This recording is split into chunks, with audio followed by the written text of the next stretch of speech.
Welcome to From Rock Bottom, the podcast where we explore real stories of struggle, survival, and strength.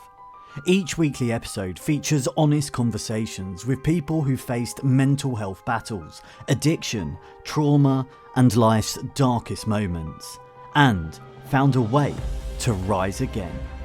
A quick content warning: some of the topics we discuss may be distressing or triggering. We talk openly about mental health, addiction, and other sensitive issues. Please listen with care, and if you need to, take a break or reach out for support. You're not alone, and this space is here to remind you of that. Boom, and we are on. Today I'm joined by Kyle, and he's here today to share with us his stories of childhood trauma, of being a victim of domestic abuse, witnessing domestic abuse between his mum and dad, and then in his teenage years being the victim of horrendous bullying, and then in later life getting involved with stuff he shouldn't have done, to ultimately working on the doors, sharing a few of those interesting stories of that side of their life, and then how all his trauma from his childhood, which he didn't process, caught up with him and affected his day-to-day life and relationships. Kyle, how are you doing? Yeah, good, thank you. Yourself? I'm very well, thank you. Thank you for joining me today. Not a problem, pleasure. What I like to do, mate, is start from the beginning with everyone. So take me back to your childhood. So, childhood was mad, to be fair. My memories as a child, most people I talk to have memories of happy times as a child. I don't really have any of them. My only memories are violence. My dad and mum continually being at it. My mum screaming in the middle of the night and hiding under our bed to avoid assault from my dad. And childhood was difficult. You know, you should never experience them things as a child. And at the time, we never understood, me and my little brother. We used to just try and comfort mum and be the shield. But it's crazy what you see. How early back in your life can you remember this starting? My youngest childhood memories, so probably 5, 6. Okay. And how long did this period last for, of mum and dad fighting? Mum left when I was nearly 8, but things in that time, I remember my mum hiding and my dad throwing a knife at her and it just missing her and sticking into the wall, which went straight past me and my little brother. Yeah. So the level of violence was real, man. It was deep. And then how would you say, you witnessing them things when you were younger, how does that affect you then in later life, especially having kids yourself? It's like you either break the cycle or it's like, this is all I know. Does that make sense? Yeah, 100%. And for me, look, I've dealt with a lot of people in life with certain issues and everybody seems to blame it on what they've seen growing up. And I was always proud that I'm so anti-violence towards women. That's one thing that over the years, if I see somebody being violent towards a woman, that's kind of my trigger point that will make me explode and lose my cool, because it's made me so anti that and anti-alcohol. My dad was an alcoholic, bad. And I very rarely drink alcohol. I think I've been drunk 3 times in my whole life and I'm 38 now. So it kind of made me go the other way. So that I was proud of. But how it affected me is when mum left, dad was very cold. There was never any affection or love in our home. And I think that led to a lot more trauma than I ever realised, and it's why I found it hard to ever really commit in relationships, because I didn't really understand the true value of love and affection. Yeah. I craved it because I never had it, but I didn't really understand it and understand how to let anybody in. So looking back, what was the issues between your mum and dad? Was it just alcohol-fueled violence, arguing just over stupid stuff? Alcohol fueled. My mum had an affair. Don't know if she'd done that to escape what was happening or if that was the cause which led to everything starting.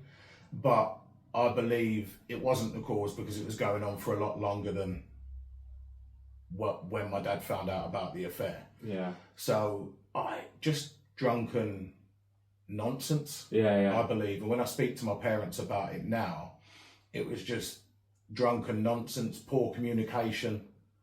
My dad was always a workaholic and he was hardly ever there, but when he was there, he was drunk, and that would lead to arguments. And I don't really understand the full root cause of it. And mum and dad now both don't really like to talk about it too much. I would just apologise. Of course. Did it ever spill over to you and your sibling?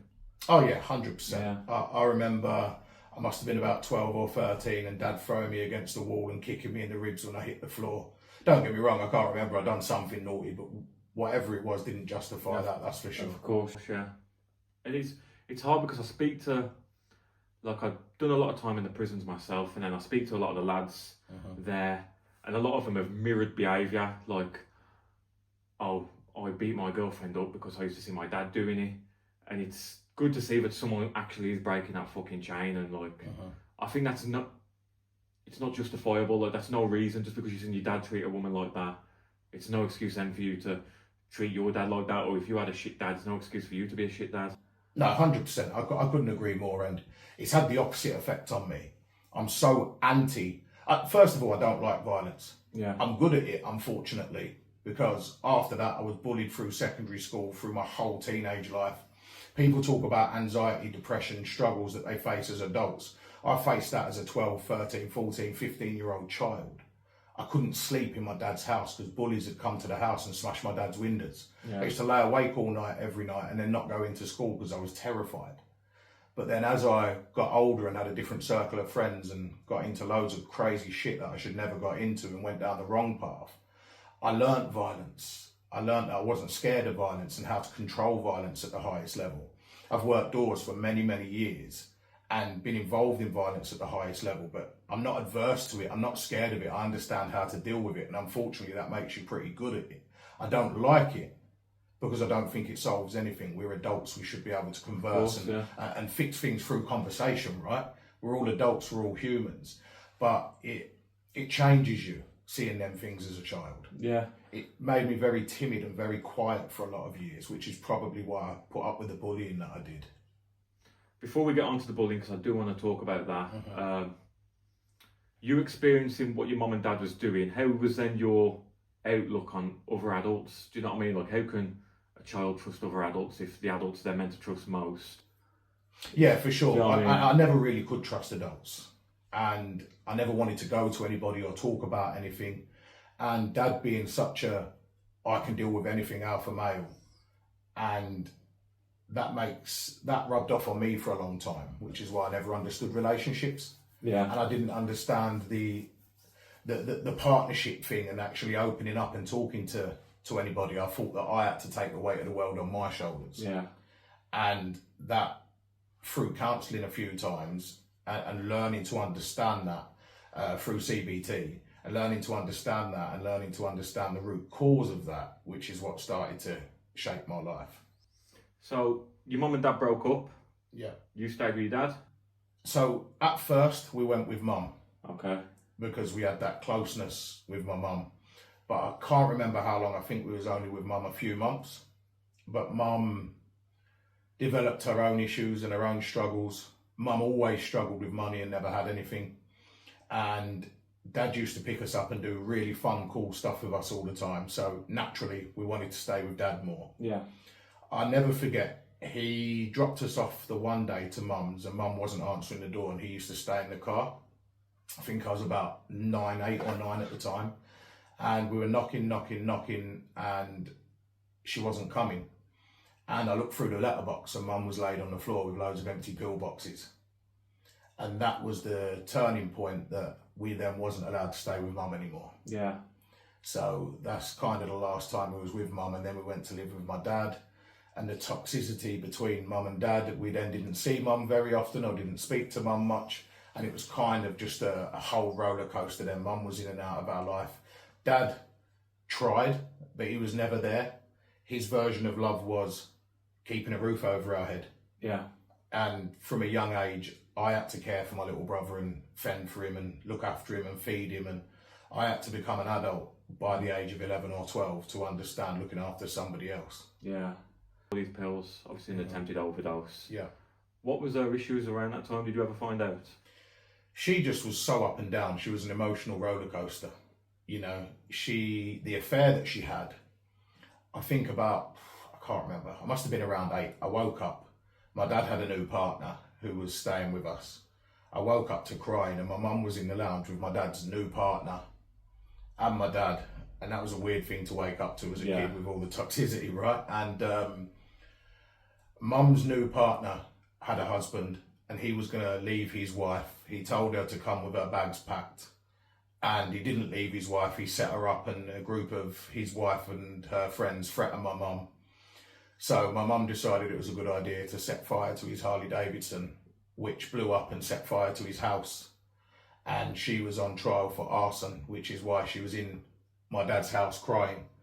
And they let her off with a crime of passion because that was what the cause was, because of the deep-rooted situation. And that, again, was something that was quite a lot to understand and deal with as a kid. I didn't really understand it as a child. As an adult, I understand it because I understand the trauma, and it must have affected her mentality and her mindset. But people do stupid shit for love. People do stupid shit, really stupid shit. Especially for love. These were all the crazy things witnessed as a child. And when we did have time with my dad, it wasn't going to a theme park very often, maybe once a year. It was going to the pub with Dad. Yeah. So Dad would take us to the pub, get pissed, drive us home pissed. And that was kind of our normal. Our holidays, he would take us to Haven.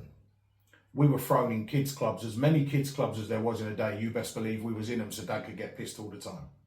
Or we would go to the cabaret in the evening and Dad would be pissed all the time. Yeah. And then Dad would be getting into arguments with people pissed.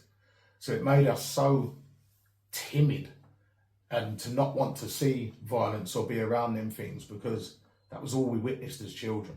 Petrified, yeah. Terrified, honestly. Yeah.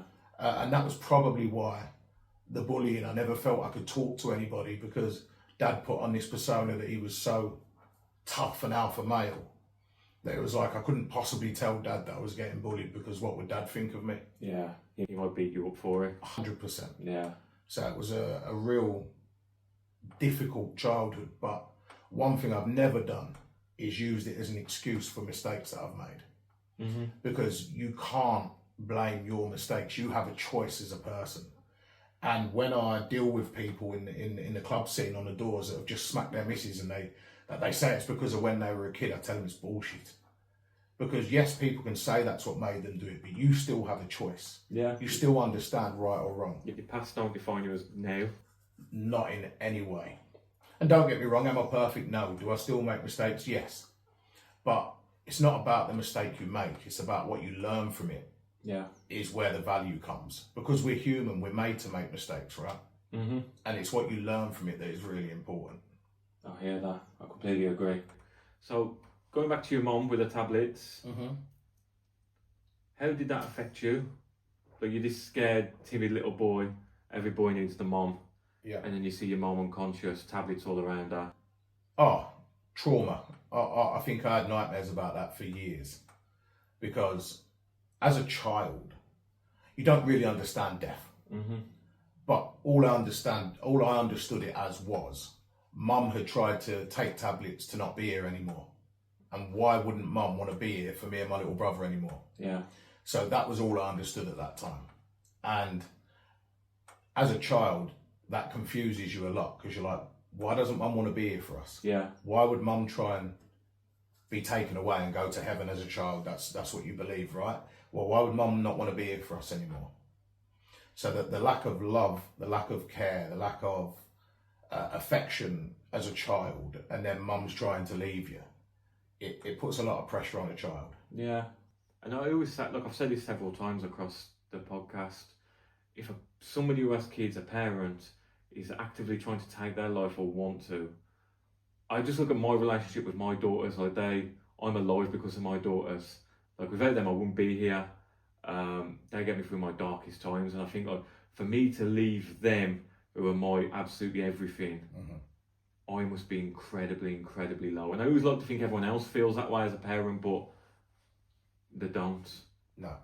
Do you know what I mean? Like, I think the vast majority do have the same thoughts and feelings as me, but I think there is a percentage out there who are selfish, who are the bad parents, who don't show love, and they just is what it is. Yeah, I would agree. And look, I've dealt with things with my daughters being in school. My kids are my absolute world. And we'll talk more about that later, I'm sure. But my kids defined me. It was having my first daughter at around 27 years old that really started to take my life in a different direction. And I'm much the same as you. I live and breathe for my kids. I'd do anything for my kids. Have I been perfect? No, because everybody makes mistakes. But would I ever do my kids wrong? Never in a million years. Would I ever allow my kids to see the things that I saw as a child? Never in a million years.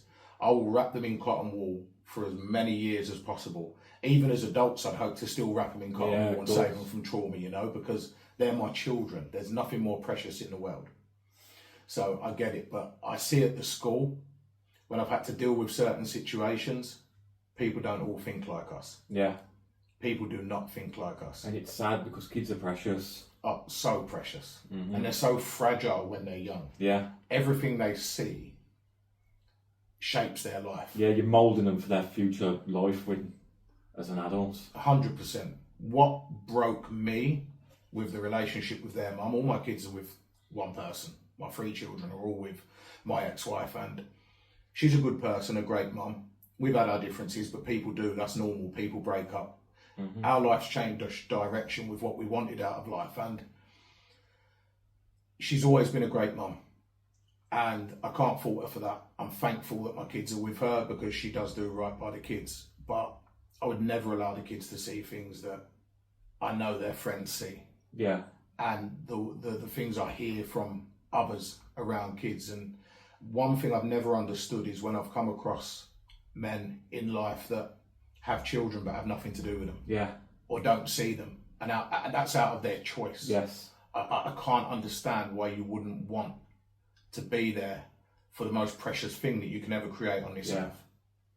Mate, I completely agree with you. Like, for every episode I mention to my kids somehow because I'm just so passionate about them. And like I said, they are my lifeline. Like, without them, a lot of the time I've thought I'm a piece of fucking shit. I don't want to be. I've tried to top myself in the past, and now I've got a reason to live, which is my little girls. And I want to see as much of their life as possible. And like you just said, you've got men out there who by choice do not want to see their kids. It's like, what are you actually living for then if you ain't living for your kids? I can't understand it. 100%. Life is short and you get one chance. You can make mistakes. Your mistakes don't define your future. That is your past. A car, an analogy I always like to use is a car has a very small rear view mirror and a massive window screen. And the story behind that is we look forwards, not backwards. Right? That, yeah. We leave the past in the past. You can make mistakes. There are certain mistakes, in my opinion, that are unforgivable. Things that you can't come back from, paedophiles, things like that. Them sort of mistakes are unforgivable. Yeah. You don't deserve to be here anymore if you do them sorts of things. But most mistakes you can come back from. Yeah. You can look at them as a learning curve and you can change your future and you can do better. You can't let your past define you. If you did, I wouldn't be where I am. You wouldn't be where you are. And most of the people in my circle wouldn't be where they are today. Yeah. Because past mistakes can't define you as a person in your future. And there's always light at the end of the tunnel if you want to find it. Yeah. But it all starts with mindset and attitude. Of course, you just have to own mistakes. You have to put your hands up and go, fuck it. I fucked up. I was a fuck up. Oh, 100%. Own it. I apologise. Move on. The amount of times I've had to say that in my life is is unreal, you know. Yeah. But we make mistakes, we learn from them, we move forwards. So back to you. You're now living with your dad. Your dad's hard-working, providing a house, but not providing love. You're just seeing him living for the booze. You become basically the full-time parent to your younger brother. Yeah. Go from there. Yeah, so my little brother had a very rare form of epilepsy. When he was diagnosed with it, he was either number 2 or 3 in the world. He was diagnosed with that at 6 years old. I would have been 8 at the time because there was 2 years, give or take, between us. And he required a lot of medication. He required a lot of hospital visits to monitor and work out what was going on. And it was a lot. I had to feed him. I had to walk him to school. Where we lived, we walked up a hill, through an alleyway, down a hill. There was 2 schools opposite each other. So his primary school was opposite my secondary school. And I used to have to take him to school. I used to have to bring him back from school. I used to have to make him food until Dad got home. And that responsibility at 11, 12, 13 years old is a serious amount of responsibility. Shouldn't be a child's responsibility. 100%. And the pressure and responsibility of that was a lot, I think, which is probably why in later teen years I rebelled quite a lot, because I was trying to be a child that I never had the chance to be. Yeah. And looking after my little brother, I remember going on the train with him to central London to take him to hospital. Just me and him when I was probably 13, maybe 12. Yeah. And like having to do things like that was insane. But if I didn't do it, who was going to do it? My dad had my mum's brother move in with us, but he was probably one of the weirdest people I've ever come into contact with in my entire life. He was an absolute raving stoner. And people do what they do. That's his choice. Yeah, that's on them. But he was continually stoned around us. And he was just weird, man. I can't even explain how weird he is. My partner at the moment is watching that Ed Gein series, and I don't think he's that weird, but there's traits where I look and think, man, he's weird. He used to talk to himself in a different voice. He's just a weird guy to be around. And he was meant to be the one that was there for us when my dad was at work. Yeah. But other than being stoned or shutting himself in his room watching weird documentaries, he was never really there for us. He was present in the property, but he was never there. Yeah. He never gave us any support or care we needed as children. Mm-hmm. He was literally just there. If we couldn't do something ourselves, we'd go and ask him. Yeah. So that was no kind of role model to have around or to be around, because he's probably one of the weirdest people I've ever met. He sounds quite scary to be around. Like as a child, if you're not understanding them things, you don't understand what, like, do you know what I mean, smoking weed is, you don't understand them things. He's got a geezer walking around talking to himself. Oh yeah, massively scary to be around, because he was just weird. We were like, what is he doing here? Yeah. Like, you couldn't go to him for advice. You couldn't go to him with an issue. You could go to him if you wanted something making for dinner and you didn't know how to make it yourself. You could go to him if you needed something bringing from the shop. But other than that, there was no point in being there. Yeah. He actually probably made the situation worse because of how weird he was. He'd just be at the back of the garden all the time, and I never understood why as a young child. But as I become a teenager and I was exposed to more things through school, through secondary school, I realised he was at the back of the garden getting stoned every day. Yeah. And then he'd come in and he was that baked. It was just like a shell of an adult, you know. It was just a lot of yes, no's, and he'd go and lock himself in his room. So he was never really there. Yeah. But that was the best we had, because Dad was always at work, and if he wasn't at work, he was pissed. So that was all we had until our late teens, when I went and found my own way. So that was the best. We had to make the best of a bad situation. Do you think, looking back now on a younger you could see yourself struggling mentally? Oh yeah, definitely. Through what I saw as a child and through bullying, I used to suffer with anxiety bad. I would never sleep at night. The bedroom that I was put into at my dad's house was at the front, and I couldn't sleep. I'd go and fall asleep on the sofa because the front windows of the bedroom got smashed by bullies. So I could never sleep. I was terrified to go to sleep in there, because in my head they could get in through the window. Never happened. Probably never would have happened. Just what you tell yourself. But what I would tell myself to keep myself awake at night. So tell me about the bullying. How and why did that start? In honesty, I don't really know why it started. I was just the quiet kid that used to want to sit at the front of the class and keep myself to myself and learn to try and escape the life that I was living at that time as a child. And I think through being quiet and being timid and not having a backbone to stand up for myself is probably why. Because I didn't fit in with the kids that were loud and boisterous. I didn't want to be a bully. I just wanted to go to school and learn. You've seen enough shit at home. You don't want to go to school laughing and joking, Oh, are yeah, you? Do you for know what I sure. mean? And I think that's what started and why the bullying started, because I was just quiet. And then I would just put up with it. Never really stick up for myself. So I think that's why it just carried on. And I used to get bullied by everybody. The boys that thought they were the top boys in the school, the girls that thought they were the top girls. It was just shit, man. I never used to say anything or do anything about it. And then they always say that the loudest, bubbliest person in the room is the one suffering the most. I used to try and turn everything into a joke. And I used to try and banter my way out of everything and just make everything funny. Yeah. I remember in wood technology once, I was about 14, 15, And one of the bullies walked in and smacked me on the back of the head, and that was like a breaking point for me. That was the first little glimpse of I actually had something deeper inside, because I grabbed the radio that the teacher used to play CDs on, the old sort of box with the CD player on top, threw it at somebody. I threw a chisel at someone. I grabbed the kid's head and tried to ram it into the sander, because I think that was my breaking point. That was the point of I've been bullied enough. And when the kid walked in and smacked me on the back of the head, that was like something just snapped inside in that instant. And that was kind of the first glimpse of I was unbreakable and I could snap. But I still enjoyed bullying for the rest of school because I didn't understand how to channel that energy. And I just put up with it, and my answer was not going to school. The last 2 years, I only had to go in 1 day a week. I didn't turn up to most of them because I just didn't want to be there.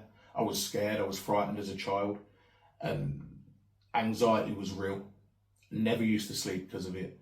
Never used to feel comfortable. Used to be nervous everywhere, constantly looking over my shoulder, watching my back, you know? Yeah. And it's not good to go through as a child. Fucking heartbreaking. Like I've got my kids, and like sometimes they're playing out, and kids being kids, and like my eldest daughter, she'll come in and go, "Oh, so and so's done this to me, so and so's had says to me," but tell them I'll beat their dad up. Like, just say that. Do you know what I mean? Like, if you're gonna bully my kid, I ain't gonna hit a 7-year-old. That is exactly. Well, give an example for the dads. Yeah, that is exactly how I deal with it. Because that's where it starts. It starts at home, and obviously kids will be kids. Kids will mess about and muck about, but that's as far as it goes, messing about. But when it turns to bullying, I think it starts from the home and the parenting. 100%. And go back probably 2 years now. I went to collect, no, it's probably longer than that, maybe 3 years. I went to collect my middle daughter from school, and she got in the car and started crying and said that 3 boys had held her down and kicked her while she was on the floor. So I pulled out of the school car park. I turned around, drove back to the school, went to see the teacher. I ended up having a run-in with one of the parents, and I was like, yo, the next time that happens, I will beat you in front of the whole playground. And my ex-wife never understood, but what's the dad done? And in my opinion, the dad allows the child to believe that behaviour is normal. Yeah. Because there is no way on this earth my 2 daughters and my little son would ever treat anybody like that. Yes, they probably have their moments, as all kids do, where they say things they shouldn't and they banter kids, because unfortunately that's society and they're exposed to way too much too young. But my attitude is the same as yours. I would punish the parents if they can't get the children under control. And that's what I went back to the school and said that day to the teacher, listen, why didn't you tell me? Oh, we dealt with it. We stopped the kids from having their break. I'm like, yeah, but that's not enough. Ooh. Well, that's not really going to bother anybody, is it? You kept them inside instead of sending them out in the cold. So my daughter comes home crying, and you didn't think it was relevant to tell me that information, so I understood why she was crying. Because that's not dealing with it. Anyway, I spoke to the head teacher. The head teacher got their parents in, because I said to the head teacher, look, either you handle it or through my network. People are easy to find. I'll find the parents and I'll deal with the parents. I don't want to, because it's not the right way, but I will not have my daughter coming home again telling me she has been pinned down by boys and stamped on, because that is not normal behaviour. Of course. And that is only allowed to happen because of what these kids must see at home. And I feel really sorry for them kids, because what they see at home, to believe that behaviour is acceptable, must be terrible. Yeah. And I've been that kid that saw all that stuff at home. But I never behaved like that, so it's not an excuse at the same time. Yeah, and home life is where a child's going to get shaped for the rest of their life, like we said earlier. That's where lessons are learned, that's where discipline is learned. And if these kids are out of control at a young age, they're more than likely going to continue in later life. And it's just going to worsen, just like your bullying worsened for you. Yeah, 100%. And I wouldn't want my worst enemy in this world. I don't really have any enemies, but as the saying goes, I wouldn't want my worst enemy to go through what I went through as a child, both at home and then with the bullying as well. You had no safe place? Nowhere. School wasn't safe. Home wasn't safe. Nothing was safe as a child. So what was you doing to ever feel okay? If that makes sense. To be fair, as I become a teenager, I went down the route of trying to fit in. So everybody's mobile phones come out when I was in secondary school. So everybody tried to get the newest phone, the newest gadgets. Well, Dad kept a roof over our head. Dad kept us fed. We'd get the occasional holiday, and once a year we'd go on a trip to a theme park. But outside of that, we didn't ask for anything because we weren't going to get it. And if we asked, we got absolutely grilled for asking. And again, sometimes if Dad was pissed, the grilling might turn to a beating depending on when you catch him. So I turned to working on a weekend and trying to get the newest gadgets to fit in. And at one point I made a big mistake, which is why my dad absolutely beat me one day, threw me against the wall, kicked me in the ribs. I took Dad's credit card and I started buying stuff for the kids that used to bully me to try and fit in. And I turned to material because my dad was very materialistic. And I believed that material would make me happy. And that continued into my adult life until I learned that material don't make me happy. Mm-hmm. Material comes and goes. Material's nothing. It's the fundamentals like loyalty, respect, discipline that make you as a person. And I had to learn that through adult life because I had years where I thought material was happiness because I didn't get love and affection at home. The only thing I could get was find a way to get myself something materialistic that would cheer me up a bit. And that was the only out I knew for a small glimpse of happiness back then. Yeah. So you took your dad's credit card and you went buying the bullies things just to buy friends, basically. Yeah, 100%. And to try and ease what I was going through every day. Yeah.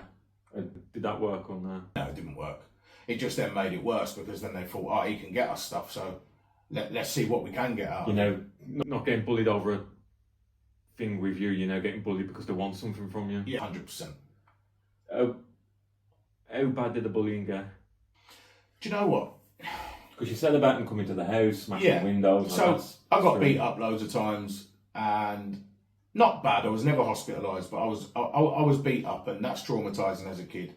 You name it, name calling, generally terrorising, getting beatings. But I used to be scared to walk to the local shop because all the kids used to hang around outside the shops.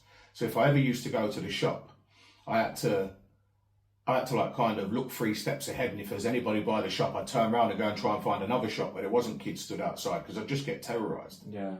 And as a teenager, I think I was about 12 or 13, I remember walking to the shops and this kid pulls up on a pedal bike, and he was a northern kid, and I'd not met a northern kid at that time, so his accent threw me off. I was like, well, where's this kid from?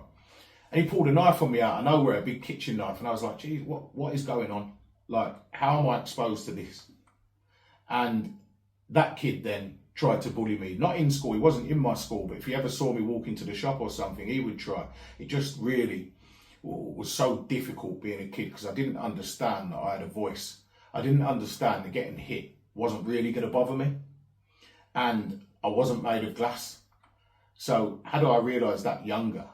The moment you stand up for yourself, bullying doesn't really continue to be a problem. Yeah, of course. But I never understood I could stand up for myself because I always felt the smaller, weaker person. In school, I was a skinny kid. I was a really timid, skinny little kid with a typical bowl haircut that looked like mum had done it herself. And I didn't understand that I could stand up and count because at home I couldn't. Dad used to beat us, so I always felt like the smaller, weaker person in every situation. And I suppose that's probably what made me feel so scared to react in school, because I remember what would happen at home if I tried to react or tried to have a voice. Yeah. And bullies tend to come in groups. It's usually group mentality. Yeah. They're picking on someone on their own because it's easy and they can. Yeah. But mate, it's heartbreaking to hear, like, I never experienced bullying, but I could never imagine a child being scared to go to school, like being in bed all night, tossing and turning, not wanting the morning to come, which obviously is inevitable going to come. So it's heartbreaking to hear, like, I don't know why people do it, like, they gain nothing from it. All they're doing is feeding their own ego by picking on the weak and vulnerable. 100%. And you're right. I used to lay in bed at night thinking I'd rather not wake up tomorrow so I don't have to deal with the same shit that I dealt with today. And as I got a bit older, I realised I could get away with. My dad used to work nights, but then he started working days, and he used to leave just after we left for school. So I used to drop my little brother hide somewhere for half an hour, then just go home because Dad was never there. Yeah. So by year 10, I used to have to just go to school once a week, college once a week, and work 3 days at a shop. And it was meant to be voluntary work, but he used to give me 20 quid a day because I used to help him out at the shop. And that used to be good because then I could do something with the friends I did have on a weekend and I would have money to do it.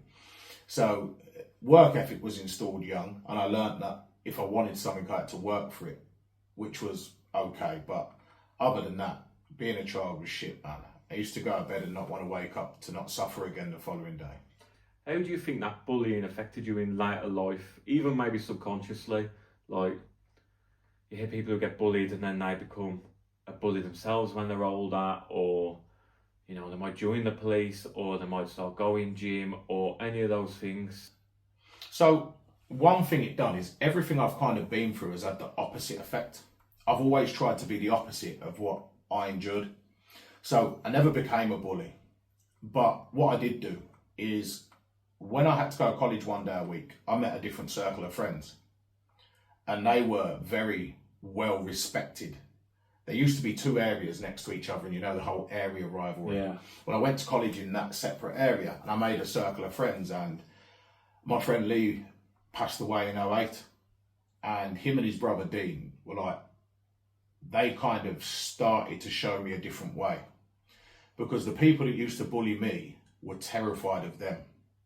So we just became friends and got on great.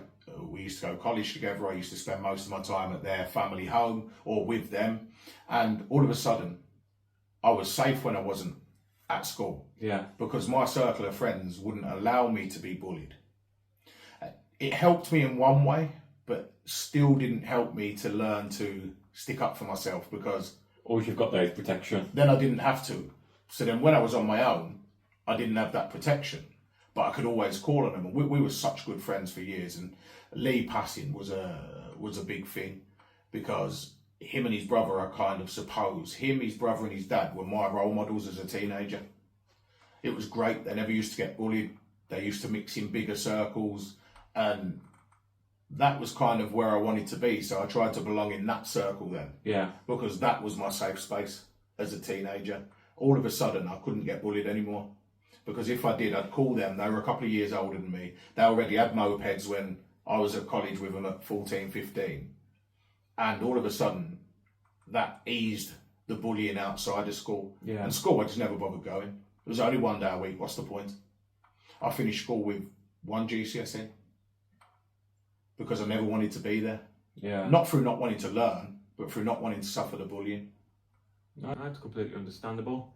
So, you know, in college, you're doing a bit of work, you ain't going to school, you've got these new group of lads around you, throwing their arm around you, and you're feeling protected. Go from there, go from later life, 18 onwards. 18 onwards. I moved out of my dad's house at 16.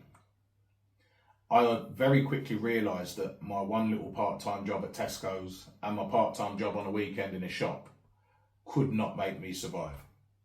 So probably from 17 onwards, and with the circle of friends I had, it was very easy to slip into stupid shit. You name it, stealing shit, selling shit we shouldn't be selling, taking shit we shouldn't be taking. Not taking, I've never taken any drugs, not taking it in that way, but taking things without permission, stealing shit that I shouldn't be stealing, and getting involved in the wrong things to try and make easy money. And that was a spiral for several years that was a bad one. I had several jobs at the same time, but the jobs weren't paying enough. I was then addicted to material things, so I would do whatever it took to get money to put a roof over my own head and to have the things I wanted to have. Do you think the material things were the front? 100%, yeah. Yeah. The material things was always a front. As soon as I got my driving licence, 17 years old, I had a lesson every day for 6 weeks. I kept ringing the test centre 10 times a day till I had a test within a couple of weeks. I think within 2 months of turning 17, I was driving. And I always had to upgrade my car or have the coolest things or the biggest, loudest car, because it was a front to make myself feel better, because that I could control. Do you think as well it's like an underlining thing, like because you've got these cool things, people are going to look at them instead of looking at you? 100%, yeah. Do you know what I mean? Like kind of batting the bullies off, even though that's non-existent anymore. It's just that child inside you. So. Oh no, even through 18, 19, 20, although I didn't get bullied very often, if I ever bumped into bullies that used to bully me in school because they were now the biggest crew in the area that I'd grown up in, they would still try. At 17 years old, I was driving I had a Gilera DNA. I was driving that home and I stopped to go in a shop because they weren't there. I come out the shop and they were all there. One of them says, "You're dropping me home, let me get on the back." So I dropped him home, but he'd set up for 2 people to be there and take the bike off me when I got there. So as I pulled out of his house, they took the bike off me with violence, and it came back within a day or two, because as soon as I went to the people I used to mix with, it all of a sudden got brought back to my house with an apology. But it didn't stop happening what happened. Yeah. And when it got brought back, it was fucked. They absolutely trashed it. But they still tried, but it was very rare, and they couldn't do it as often. Yeah. Because it was only if I was caught on my own in the wrong place where they were in a group, because it was the pack mentality thing. Mm-hmm. If I was to see them around on their own, they'd always just say hello. Yeah. But when I was on my own and they was in numbers, it was a different story. But it didn't happen very often. But the material was definitely a front. Yeah. Definitely. And that carried on into my early 20s until I learned that actually material meant nothing. Material comes and goes. Mm-hmm. But it's life and living and waking up every day healthy, which we should really be thankful for. Yeah. Material's nothing. It comes and goes easily. I say material things always like a chocolate bar. Yeah. Like you want it, as soon as you've had that chocolate, that's gone. It's back in your mind. It tasted nice. It's gone. Releases them endorphins. Same as buying materialistic stuff. It's good for 10 minutes. 100%. I've done stupid things to acquire certain materials that I wanted. Like, I never forget, there was a guy around the way, and I used to love watching Fast and Furious and things, and he had a car that looked like it was straight out of Fast and Furious. And for years, I followed him until he would sell it. And I sold nearly every possession I had to get it, and got into debt with bad people so I could get it. And when I got it, within a couple of weeks, I weren't interested in it anymore. Yeah. And it was things like that made me look back and think, why did I even try so hard to obtain them things that, like you just said, it's great in the moment. Them endorphins come momentarily, but they go faster than they come. Yeah. Then I learned through gym, through training, through boxing, through different martial arts I've dabbled in and tried over the years, Aikido and things like that. Them endorphins, they stayed. Yeah. And they cost nothing to get. Mm-hmm. And they actually shape you.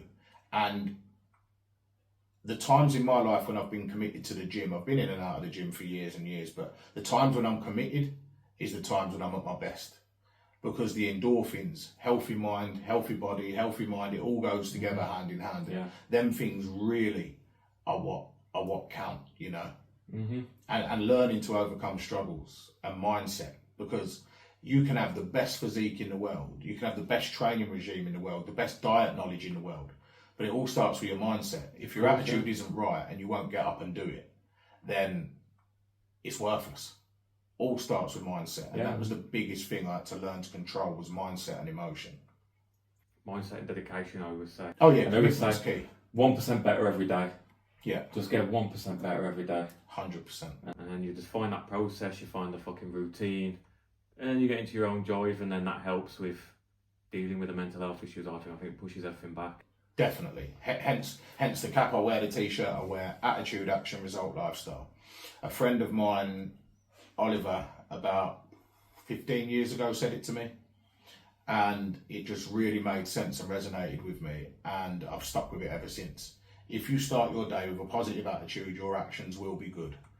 Good actions lead to great results. Great results will change, improve, or better your lifestyle in some way. And it's so relevant in anything that we do. If you've got a training goal, if you want to better your career, if you want to better yourself, if any goal, put AARL to it, it works. Yeah. Fact. Mm-hmm. And it all starts with a mindset and with you. Nobody ain't going to do nothing for us. Nobody's going to give us anything. If we want something, we have to create the opportunity and make it. Because in life, you get nothing for free. Mm-hmm. Yeah. So that's kind of where the mindset comes from. And I never forget being told that. And it just kind of really made sense. Because am I book smart? Not really. I'm not stupid. but I wasn't educated book smart. I didn't do the uni path. In college, I done bricklaying. I never worked a day as a bricklayer in my life. I hated it, but it was an escape. But am I streetwise? Do I have common sense? Yes, in abundance. Yeah.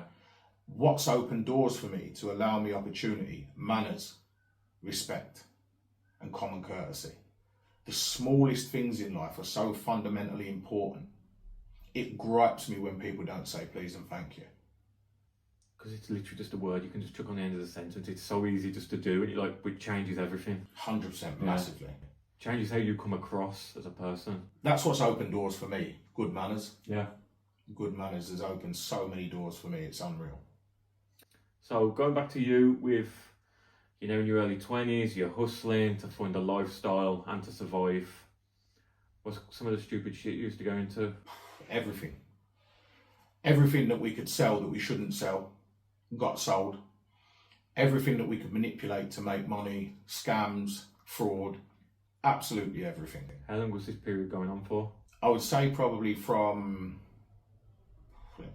17 till 2010 to about 21, 22. No, actually, do you know what? It probably carried on past that to when I was 25. Yeah. Because at 22 years old, I took the plunge and went to live in Marbella for a couple of years. And that just kind of elevated what I was doing, because it was so much easier to find that easy money and crime. Yeah. And every bad decision I could have made, like people say when you're told not to do something, it makes you do it. Everything I got involved in, somebody would have said. Even my conscience was saying, don't do that, it's not a good idea. You have to learn for yourself, though. But every stupid thing I could have got involved in, it was like, the more stupid it was, the more I wanted to try and be involved in it. Yeah. And a lot of the things will never come out of my mouth, because lots of things I've seen would put me in a real bad place if I ever spoke about them, right? But it was like, the stupider it was, the more I wanted to try it. And if it was quick, easy money, you best believe I'd get involved. But there comes a turning point. I woke up in hospital in another country. I didn't know what had happened. I thought I'd been in a car accident. But then I realised I had 3 logos imprinted in my head where my head had been stamped on so many times. It had took my hair off and embedded the logo on the bottom of the trainers in my head. And I realised my neck was swollen and black, and this part of my lip was completely split. I asked the doctor had I crashed a car, and he said, no English. And I'm thinking, shit, I'm not even on a ward, I'm in a corridor. I'm in a hospital bed in a corridor in another country. I can't speak their language. And I'm asking the doctor, and he's saying, no English. And I said, did I crash a car? And he says, no. And he's there going, he's trying to work out how to explain it. And he says, they fucked you up. And then it became apparent that was what happened. I don't remember what caused it. I don't remember exactly what happened. I remember going somewhere to meet some people, and that's all I remember. Yeah. And that was my realisation that stay away from this stupid shit. I hadn't spoke to my dad for 8 years at that point, because I despised him for the violence towards myself, my brother and my mother as a child. But I came back to the UK with nothing. I didn't have a pound to my name. Was that the turning point for you? That was the start of the turning point. I came back to the UK with nothing, not a pound to my name. And my dad reached out and said, son, I want to help you. Here's a couple of grand.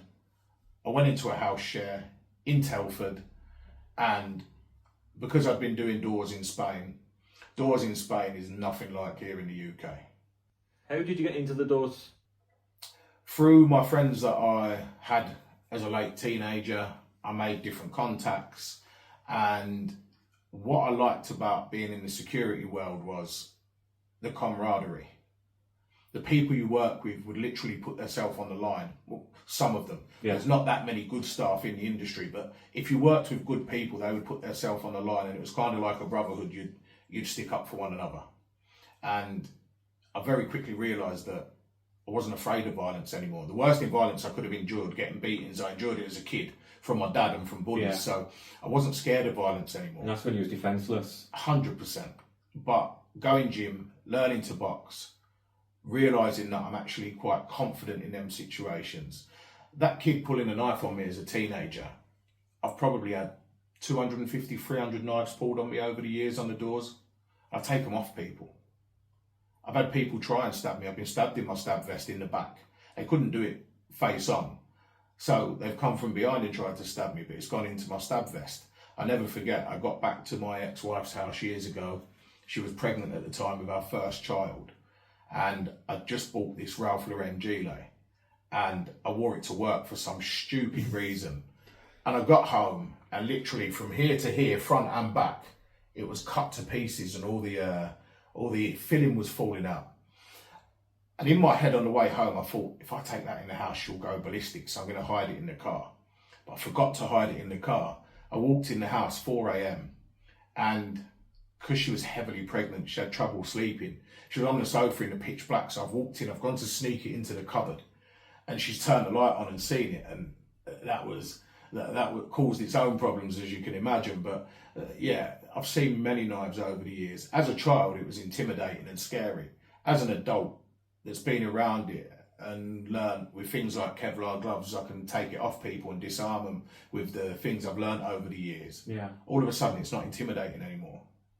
But them few years of doing doors and being involved in some of the biggest clubs, biggest raves, in some of the shittest areas with the most violence, the turning point that kind of made me think I don't really want to put myself at risk too much anymore was having my first daughter. Mm-hmm. Because all of a sudden, people would pull a knife on me and I'd just take it off them. Not bothered.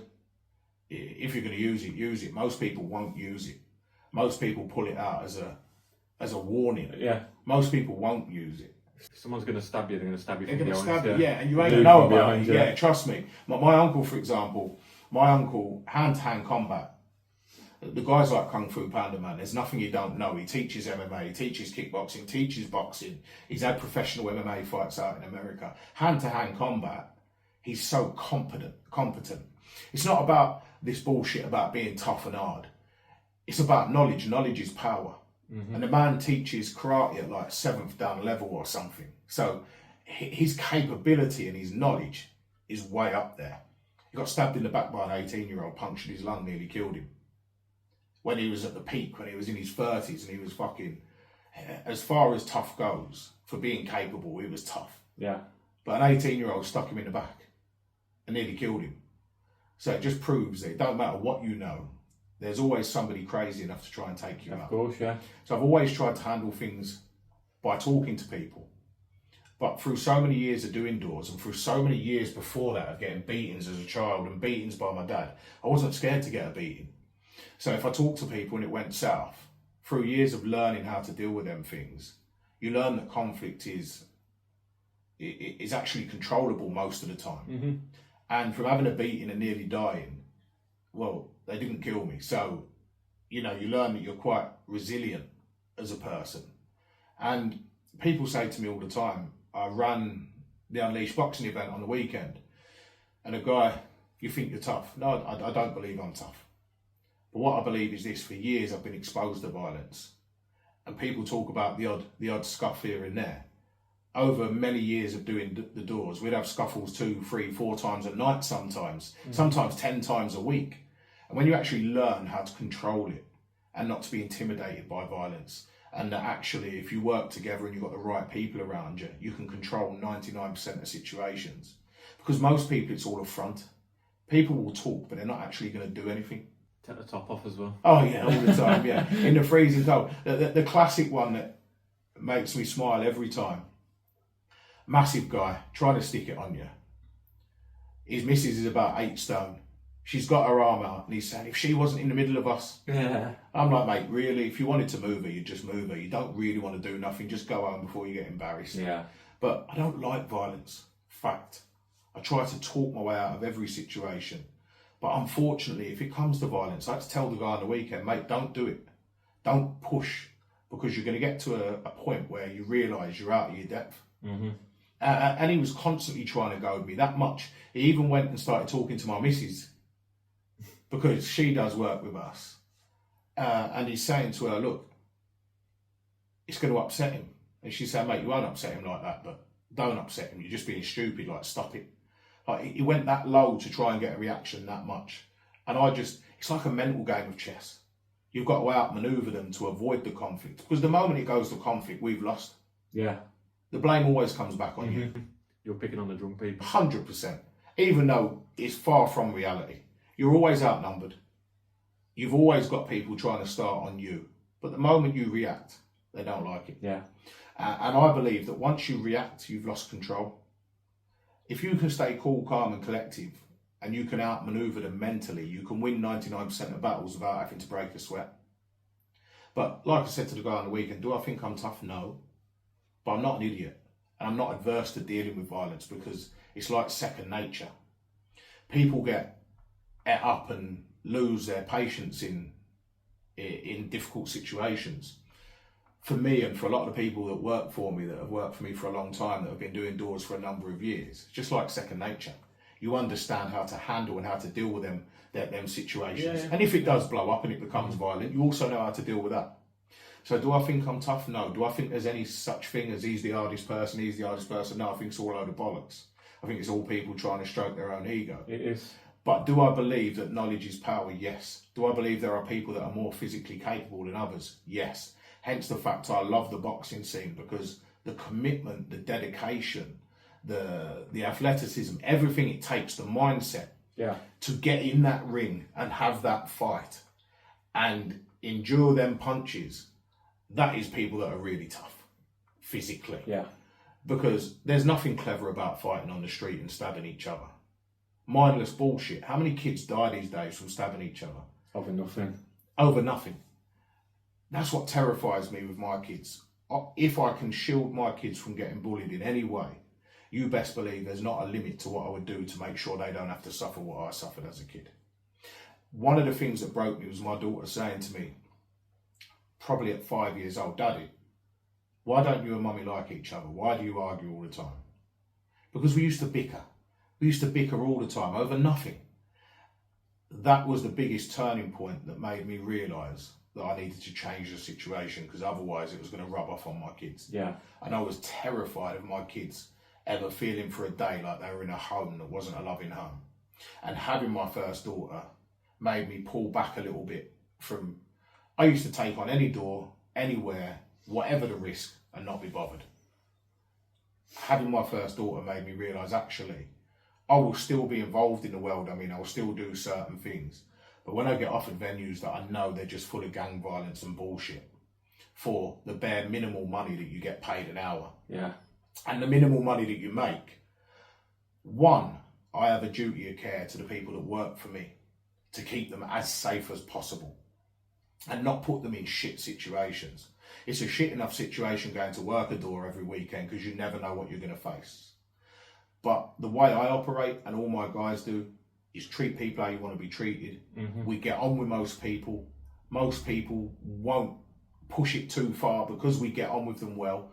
And what normally happens is, because we get on well with everybody, if somebody starts trying to cause an altercation with one of us, normally all the punters are on their back saying, "What are you doing? These guys are all right, they're sound. Why are you trying to do that for?" And it's about respect goes far further than anything. It does. We don't want to be known as bullies. We don't want to try and intimidate people. We want a mutual respect. But everybody knows if they do try and kick off, they'll get the kick off. Yeah. That's not what we want. We get paid the same whether we talk or whether we go home grazed, cut, bruised, headaches. Why would you want that? Of course.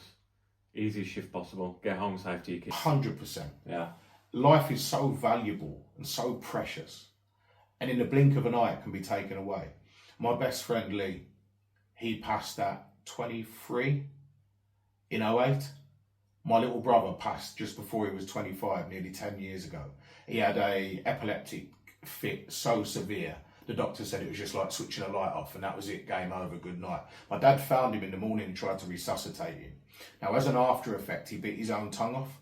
So every time my dad was pushing for the resus, he was just pumping blood out of his mouth. I can't imagine, as a parent, ever having to go through that. And these kids that stab each other, and they don't realise how stupid it is. You're not just affecting the person, their family, your family when you get taken away. The mindless violence and mindless bullying, sadly, it will never stop. But it has to stop. Even if it stops by 1%, by the positive content I put out every day. Of course. If I help one person in the whole world, or 1% of people that watch my content to stop doing stupid shit, then I will do 3 lots of content a day if I have to. And if that makes 1% or even one person change their course, then I don't regret doing it. Yeah, of course, yeah. Because the mindless bullshit, kids killing kids. In London, they have security and metal detectors in schools to stop kids taking knives to school. But all that shit needs to stop, because it's just going to damage future generations forever. Yeah. Think of the damage you're doing to people. The problem is teenagers don't see the consequence. If they stab somebody, it makes them double hard. Yeah. What the fuck? How old are you in prison? Yeah. They're very hard then. No. You know what I mean? Luckily, I've avoided prison. Yeah. There is many a things that I've done stupid that probably should have landed me in prison. But luckily, I managed to avoid it. Yeah. I managed to avoid the 2 major things that could go wrong, death and prison. And I learned to do better because of it. Yeah. And I will always be thankful for that. I'll be thankful for having my children when I did, and for my ex-wife for giving me the children when she did, because that probably helped to shape my future. Mm-hmm. Still didn't fix things. I had to go for counselling years after that to understand the trauma as a child and why I couldn't properly open up in a relationship. But kids started the process, change. yeah. Yeah, definitely. So going back to the doors, and he says, like, we were saying, like, you know, people are going to offer you out for fights, take your tops off. I've seen it all in the prisons. Like, my experience is, if someone's going to offer you out for a fight, like in prison, it's like, come into my cell. If someone's asking you that, they ain't going to do nothing. Yeah. Because they're asking you. Yeah. If someone wants to do you, they're going to come up to you and just hit you from behind. Yeah. They're just going to call it Judasing. Yeah. Just going to Judas you. Yeah, or sucker punch. I've been sucker That's punched what it a is. few Yeah, sucker punch, times, call it Judasing. Yeah. Yeah, there's going to come Judas punch you. And I think it's learned experiences which then will obviously make you good at your job, which is survival in reality, because you want to get home every night. Yeah, 100%. On the doors, what's some of the worst things you've seen? You name it. What's the majority of issues always over? Is it women? Women is the one, and Yeah. women are actually worse than men these days. But you know, if I really think about it, I've had guns pulled on me. I've had knives pulled on me. The biggest issue that always comes with doors is working on the front door, for a start. That's the hardest place to work. Yeah. I've had people try and contradict that and say, oh yeah, but on the front door, you just let them in, we have to deal with them inside. But I've also got to turn them away. that's the thing. Yeah. That's the biggest thing I've ever had issues over, is telling people no. Now, I'm very simple when it comes to work. Everybody that approaches, evening mate, how you doing? For a conversation. Yeah. And 99% of people will have a good conversation with you. The 1% of people, and I'll never understand this mentality. What's it got to do with you? How my evening's been? Why do you want to know? Why are you asking me questions? The moment that gets said, it's like, okay, mate, this ain't the place for you. Go somewhere else. If you can't even have the decency to respond to another human with common courtesy and some form of respect, why should you be allowed in our venue? Like, the turning up with that attitude, you just know they're going to get inside. Someone's going to bump into them. This person could be an accident, it could de-escalate, and they're coming at somebody with that attitude anyway. Never 100%. Mind when there's tension in the air.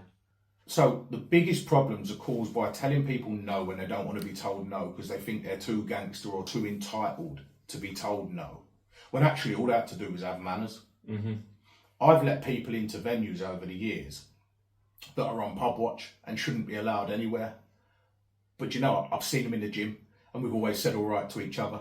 And I know what they're about, and they're bad and they're dangerous people. But, you know, when they come in the night time, they come correct. And they go, oh, Carl, you know what? I am on pub watch, but I go, bro, you've always been sound to me. Yeah. As long as you ain't going to cause no issues inside. Look, if somebody upsets your missus and you want to do something about it, tell me, I'll jog them on. Whatever you do when you're not in our venue is your business. But maintain that respect here and everything's good. And I used to let this guy, everywhere I ever worked, and I told all my staff, let him in. I know he's on pub watch. If licensing come or the police come, you didn't realise. But let him in because he behaves for us. Any other venue we went into, chaos. But the doorman tried to intimidate him. He then tried to intimidate the doorman. It turned into a dick-off and it'd be chaos. Yeah. It doesn't need to be that way. We're only there to collect a paycheck and make sure everybody, customers, staff, and ourselves go home safe. So it's not a personal thing. We're not there for an ego. We're not there to bully people. We're there to make sure everybody goes home safe. And that's a lot of pressure. So women, the number one thing that most guys end up fighting over. Stupid shit where they've just bumped into each other. And instead of one of them having a big enough set of balls to go, sorry mate, they're not getting into a fight because they've bumped into each other and a drink's been spilled. It's fucking stupid. And the biggest one, definitely telling people no. You tell somebody no and they throw their toys out like a toddler and they go off on one. I had a gun pulled on me in Birmingham because I said, mate, you can't come in a tracksuit. But you know who I am? Mate, with the greatest respect, it don't matter. You're a man in a tracksuit. To me, you're a man in a tracksuit and the big board says no tracksuits. So if you want to take a taxi, get changed out of that tracksuit and come back, I won't even charge you to get in. No, that don't work for me, I'm coming in. Well, you ain't. Well, yeah, but, and I say, mate, there's 16 door staff working. There's one of you. You ain't coming in. You can try, but you ain't coming in. But what's the point? It's not about that. Just go and get changed. Yeah. We won't even charge you to get in, mate. But the ego takes over. And this, I can do what I want to do, takes over. He didn't get in. He lifted up his thing. He had a gun there. He went to pull the gun out. He took the gun off him, put him on the floor, detained him. I think he went to jail. Now, I don't like having to turn anybody over to the police because that's not our job.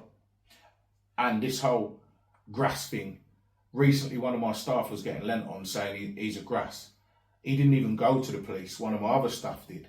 Now, we know how people make money. We're not there to combat that. Yeah. Whatever you do to make your money is your business. We're not there for that. And we actually get on with everybody. And most of the people that make their money in that way are actually most of the respectful people that treat you right, that don't come and kick off in your venues. So don't get me wrong, we don't allow them things to happen, but it's not our business what people do outside. As long as it's not happening in your As long as people are respectful and polite, we get on with everybody. And have I always walked a straight path? No.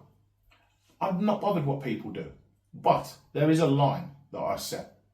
If you assault one of our staff for no reason, if you put a weapon on one of our staff and potentially put the life of one of our staff at risk, will we hand you over to the police? Fucking right we will.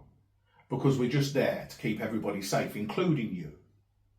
So, do I believe in all this grass bullshit? No. My lad recently was at work. A lad had been banned. The lad actually, in fairness to him, has never given me personally any shit. But he gets pissed, starts on everybody, starts on the staff. Then, when they stick it on him, he gets upset. He tried to stab one of my lads in the face. My lad leant back, and the knife was that close, it went through his fleece. My lad's whacked him, he's hit the deck, he's got up, he's ran off. One of my lads works for me, he's ex-army, proper guy, nice guy, one of my best friends. Got the most integrity of anybody I've ever known in my life. Proper nice stand-up guy. CCTV gets given to the police. They've still not arrested this kid to that day because they said it wasn't obvious. Yet somebody kicks me 3 times, I hit them back and I get taken for questioning. Yeah. I'm an easy target being a business owner. The fog that tries to stab people, that's bragged all over his socials about trying to stick a doorman and nobody's done nothing to him, they don't want to bother with.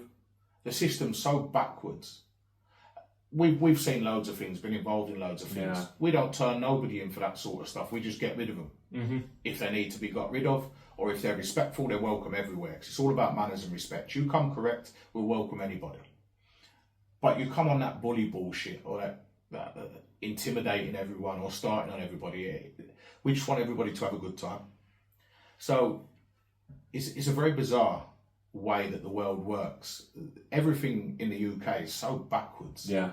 It just makes no sense, right? And my lad was getting called a grass. Weren't even him who reported the kid. They didn't even arrest the kid. They're not even interested in arresting him because the lad hasn't made a statement himself. But everybody I speak to, and my network's far and wide, for years of doing doors in all different countries, my network's massive. But even the people I speak to that are like, I asked a few of my lads that are very well connected in the underworld, do you think this makes my lad a grass if he was to go forward and give a statement? So I actually told him to give a statement, because this kid laughs because he's never faced any punishment. Now my lad's like, yeah, I'll just go with my lads and we'll do him in. And I'm like, what's the point? Then you're going to lose your badge, which is your income, and potentially go to jail for what? Yeah. He's tried to stab you when you're just doing a job. And all you done was told him he wasn't allowed in because he's banned. So, and everybody I know, even in the highest of the underworld, have said, no, that don't make him a grass. There's a different context. People believe somebody's a grass if you're involved in that crime, then to get out of trouble, you throw somebody else under the bus. But when you're just doing a job where you shouldn't endure somebody trying to stab you, yeah, that's not grassing. Grow up. We're not in primary school. That's setting a standard that you're not going to allow somebody to try and stab you for doing a job to keep people safe. Because as much as people don't like police, and I'm one of them, I get on with a few coppers, great, but fuck me, does the system irritate me. I asked the sergeant in the station that day, why am I here? You've not arrested a kid for trying to stab one of my lads in the face that's on CCTV. But you've asked me to come in and answer questions because somebody's kicked me 3 times, and on the 3rd time I've jabbed him. Why? What? The system's broken. That's 2 standards for me. What am I even doing here? So I'm not a massive favour of the system. Yeah. The police officers, individuals, are all sound. They're just doing a job. Yeah. They're just led by a shit system. They've got their guidelines to follow. So, but let's face it, all of these people, even the kid that tried to stab my lad, who do they call when they're in a situation they can't control? The police. Yeah. It's a fucking madness. Mm-hmm. But this violence, why it continues, somebody recently got stabbed in Shrewsbury and died in the nighttime economy somewhere. I don't know a lot about it, but the inspector for the security that I speak to, his mind was blown that they didn't arrest the lad that tried to stab our doorman, because he said, oh, funnily enough, the kid in Shrewsbury that stabbed somebody and they died, he'd tried multiple times and never been arrested for it. They don't do nothing till it's too late. And kids, this is a young adult that's probably 20 years old. He's probably been one of these teenagers that's been stabbing people. How long will that be allowed to continue? How long will this mindless violence? And it all starts with what they see at home and the bullying. Yeah. And until these things are stopped, which are even worse these days. I used to get bullied in person. Yeah. And then I had a mobile phone, might be the occasional text message or private number caller. Now, they don't even have to do it in person. And it terrifies me for my kids. Absolutely terrifies me. On the exact same, mate. So, at doormen now, obviously you've got a lot of good doormen. Mm-hmm. You've also got a lot of bad doormen. Oh, yes. What's your opinion on them giving, because you get one bad experience, or you see one bad experience online with a doorman, everyone else then suffers down the line. Like, for example, this was when we was kids. I got a friend, he was 19 at the time, had a few drinks, got kicked out of the club, no drama. He's outside the club, and the club's on the main road, and on the back of him is the police car. Yeah. So he's mouthing off at the doorman, because the police are sat in the car and he thinks he's alright, it's a bit safe. Yeah. Police drive off, they drag him in, do a job on him in the doorway, knock every single one of his teeth out, hospitalise him, he's got fake teeth in now, he's got veneers. Went to the police. You know, he's like, yeah, I mouthed off, but I didn't deserve that, did I? Yeah. Went to the police. They contacted the club for the CCTV. Just like, oh, we've only got one person who can do the CCTV, he's on holiday at the minute. By the time this person come off holiday, automatically deleted. It automatically deleted. Nothing ever heard of ever again. And then that then set a precedent of, these are all fucking bully boys. So, listen, I'm exactly the same about doormen like that as I am about the bullies when I was at school. They're just bullies trying to hide behind a job. And there is no excuse for bullying. None. We don't have anybody amongst my team that is a bully. Nobody with an ego. Nobody that's a bully. We won't have it. None of my staff. We have to take on new staff. And we trial people. If we see any glimpse of somebody having an ego or being a bully, we jog them on.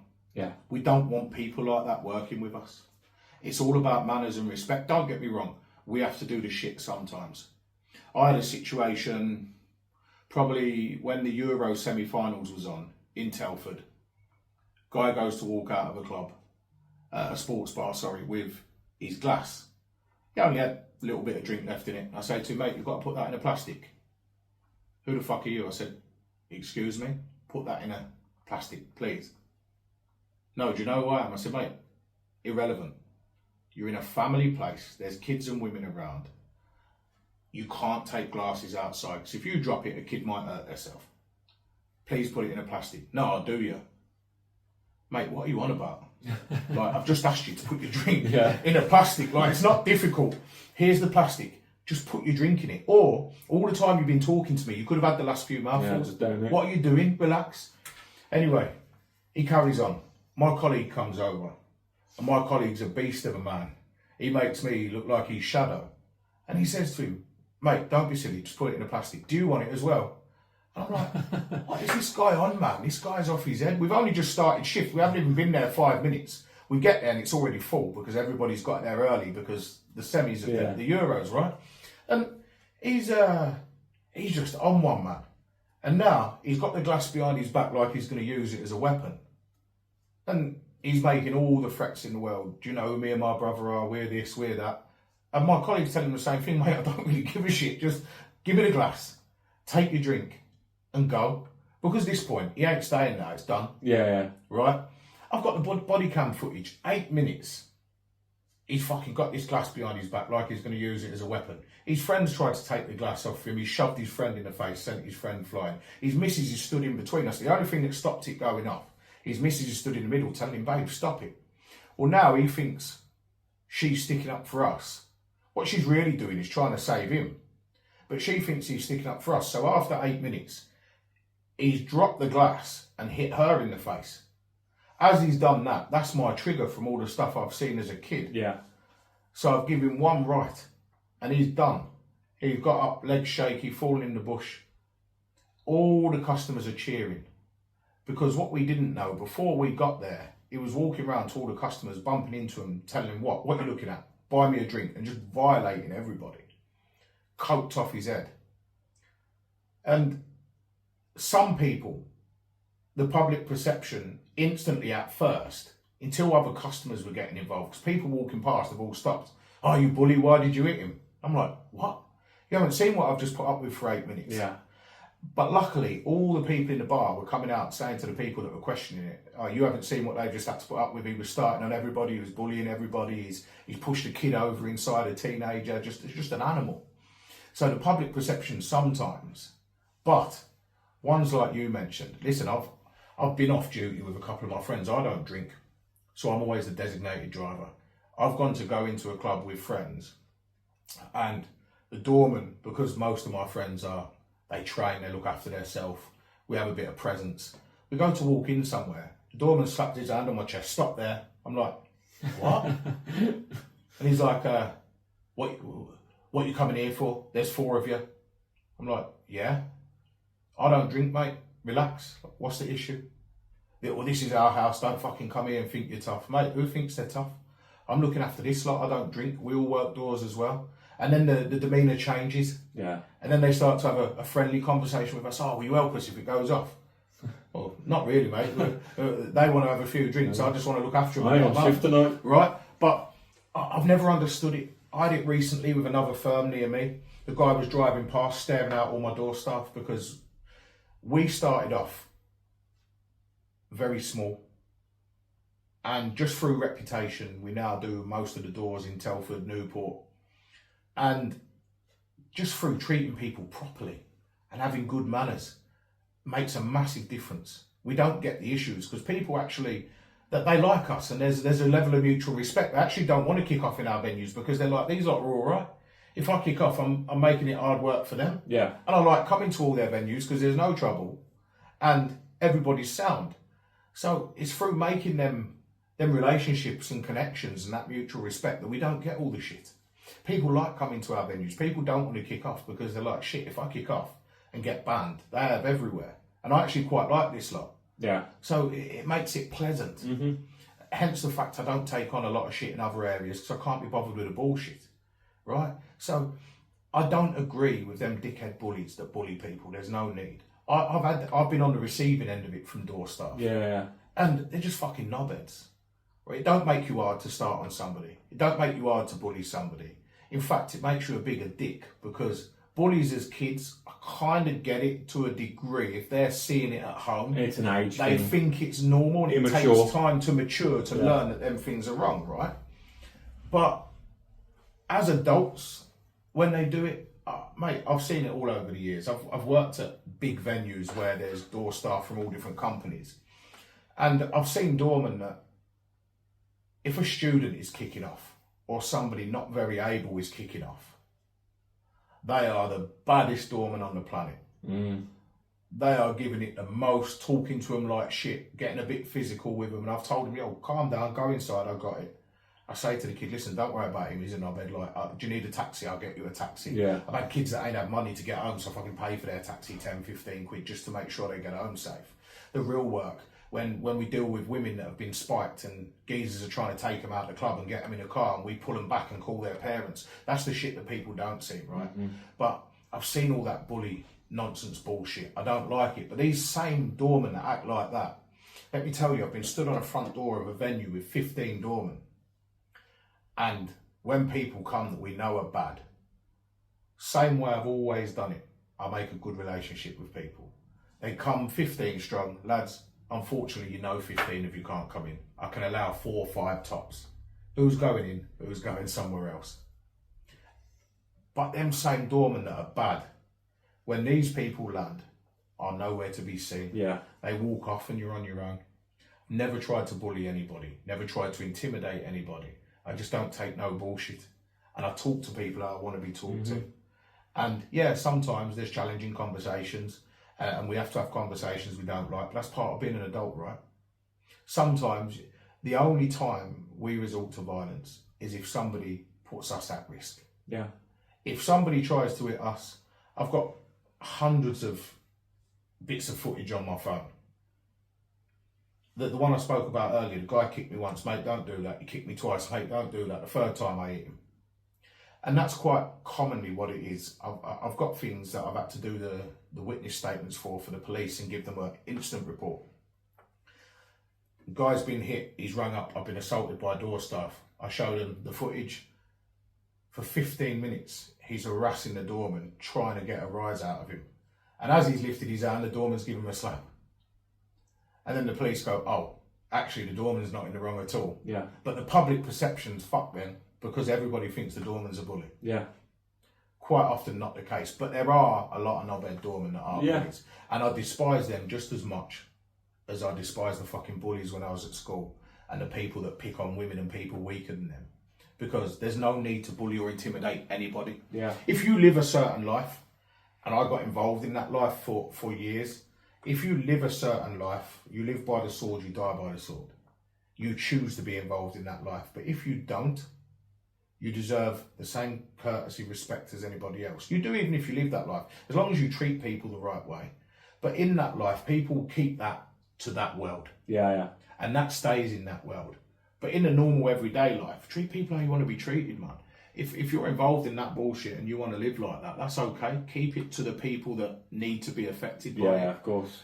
But look for a better path, because most people I know that are involved in that life, much like myself now, have done positive things from what they've learned through being involved in this shit. Yeah. And unfortunately, it takes mistakes to learn to shape your future, right? Yeah, of course. And what you learn from every mistake is priceless. Teaching through learned lessons. 100%. Exactly the only way to learn is by fucking up in the first place. Exactly, yeah. If you don't fuck up, you don't really learn. Mistakes are lessons. 100%. That's exactly what it is. So, the doors, we're done with that. Now you're 27. You have your daughter. There's a change in you. How did seeing your mum and dad's relationships growing up and the lack of love you received, how did that affect you in relationships? In relationships with my kids? No, with like a missus. Yeah, so with my ex-wife, do you know what? It takes two people to make and break a relationship. But fuck me, how she put up with the way I probably was for so many years, I don't know. Because I was not the version of my dad that was violent, was a drunk. But that whole I'm the man, I take care of everything, I do everything, I deal with all the problems. Yeah. There used to be so much issues that used to happen. Like, I don't know, for example, fuck me, I was shit with the understanding of some things. So becoming an adult young and having responsibility young, I thought I knew everything. But there was a lot of places where I lacked. I didn't fully understand certain things, like certain bills, for example. I would never be overly responsible with that. Yes, I knew the rent or the mortgage needed to be paid. Yes, I knew the water, the phone bill, but certain things, council tax, I fucked up with a couple of times through lack of understanding. And instead of telling her, look, this has happened, we've got to fix it, I'd try and hide it to try and protect her from the stress of it. I think that's the weight of all men. We're all carrying the world on our fucking And shoulders. I would never talk to her about anything. Yeah. Ever. Until it got so bad, fucking bailiff was knocking at the door or something. When really what I should have done was spoke about it and we could have fixed it. So that not telling her anything, combine that with the fact my work ethic's always been insane. I would work in the day and I have an addictive personality. So if I put my time into something, I give it 110%. Mm-hmm. Now, I ran sales and marketing offices and I always wanted us to be the best because if we were the best, I earned a bit more. So whereas some people would go home from work and switch off, I would leave the house at 7 a.m. to do an hour and a half drive, to work 12 hours, to get home at 9, 10 p.m. And my mindset was wrong at the time because I would get home and she would ask me for help with things. And I would be like, but you've been at home all day. You've been at home with the kids all day. Like, I wish I could be at home with my daughter all day. Yeah. I've been out the house for 14 hours, but I never really understood until a bit later when I had some time off and I'd say to her, go and see your mum, and she'd go and do something with her mum. And then I was in the house all day with my daughter and I all of a sudden realised, fuck me, massive credit and respect to all women that are a stay-at-home mum, because 100%. Let me tell you, it's 10 times harder to stay at home as a parent. You can't even take a piss by yourself. Yeah. Children follow you everywhere. They want to be all up in everything. Yeah. And they need you 24/7 at that young age. So I all of a sudden realised that, fuck, it's way harder to be her than it is to be me. But I still didn't learn. I still was so focused on, I still had that partial thing of, I would show affection by being so affectionate with my kids, cuddles, talking to them, spending time with them that I did have when I was there, when I wasn't working. But I still had this thing of spoiling them. Because Dad used to buy us everything and take us everywhere to make up for when he was pissed and wasn't there, I kind of still had that thing where I had to spoil them and give them everything. But kids don't want that. They want time. They do. All they need is time and to sit and talk to them and to play with them, to listen to them, to communicate with them. Now, I've always done that, but because I would be away at work so much, I'd always try and bring them stuff as well to compensate for not being there. Yeah. But then the realisation come when, I suppose, before we actually separated, we separated for a short period of time. And I done the typical man thing, met somebody very quickly, hooked up with somebody, dealt with the situation real fucking bad.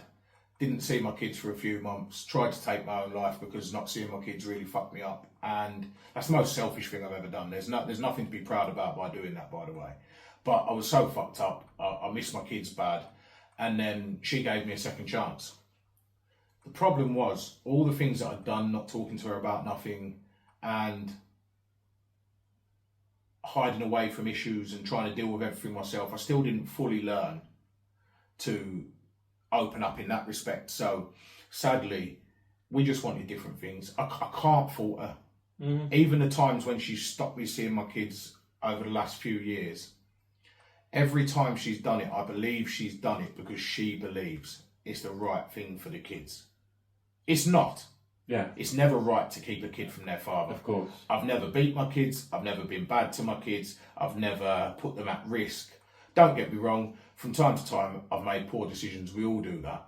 But poor decisions in respect of introducing somebody to my kids when it probably wasn't the right time, or poor decisions in terms of not paying them the full attention because I've had 20 work phone calls when I've had them for 5 hours and I've still took them work phone calls. What I should have done is turn my fucking phone off, right? But that's as far as my poor decisions go. But I believe every time she stopped me seeing them, she believes she's doing what's best for the children, because she believes they deserve my undivided attention.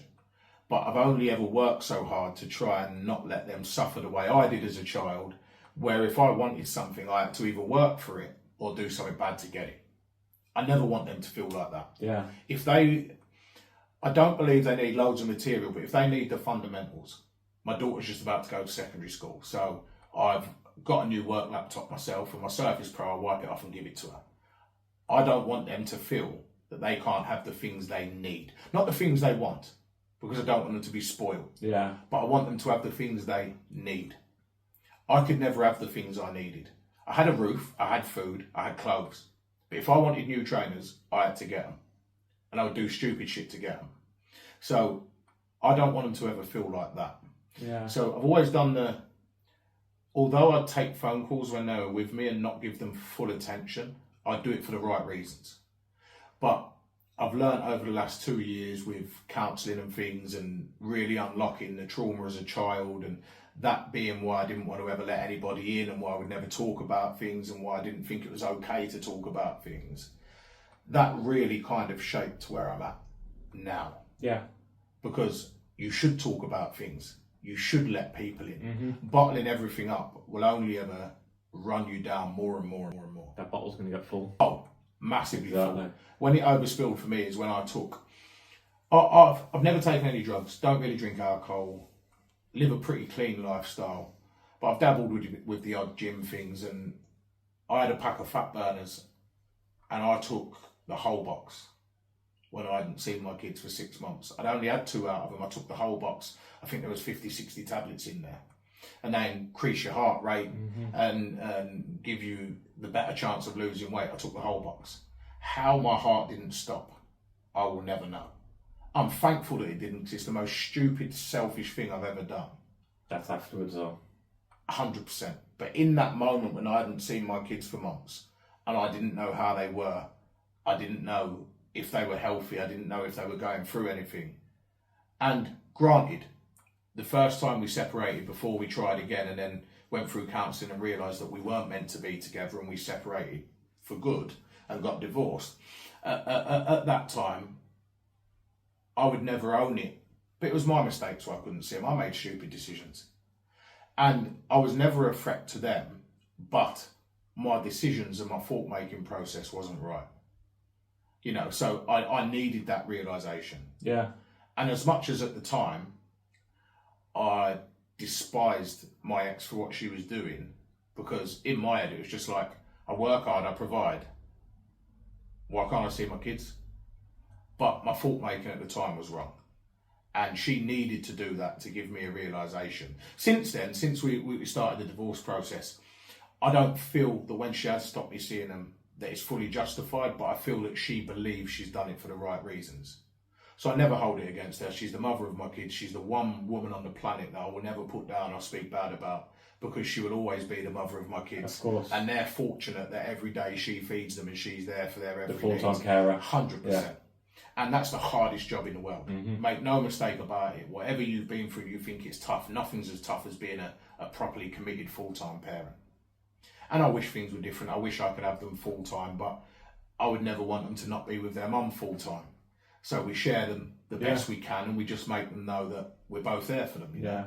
And that makes a difference. Me looking in on it, how you saying, you know, you're buying your kids everything, that materialistic thing, I think because this is me looking in, because you didn't have parents, so to speak, you didn't know how to parent.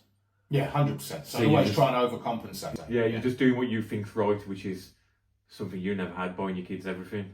Whereas in reality, it's just that time, that love and affection. Yeah. What I should have done, I should have given up the bullshit job I was doing.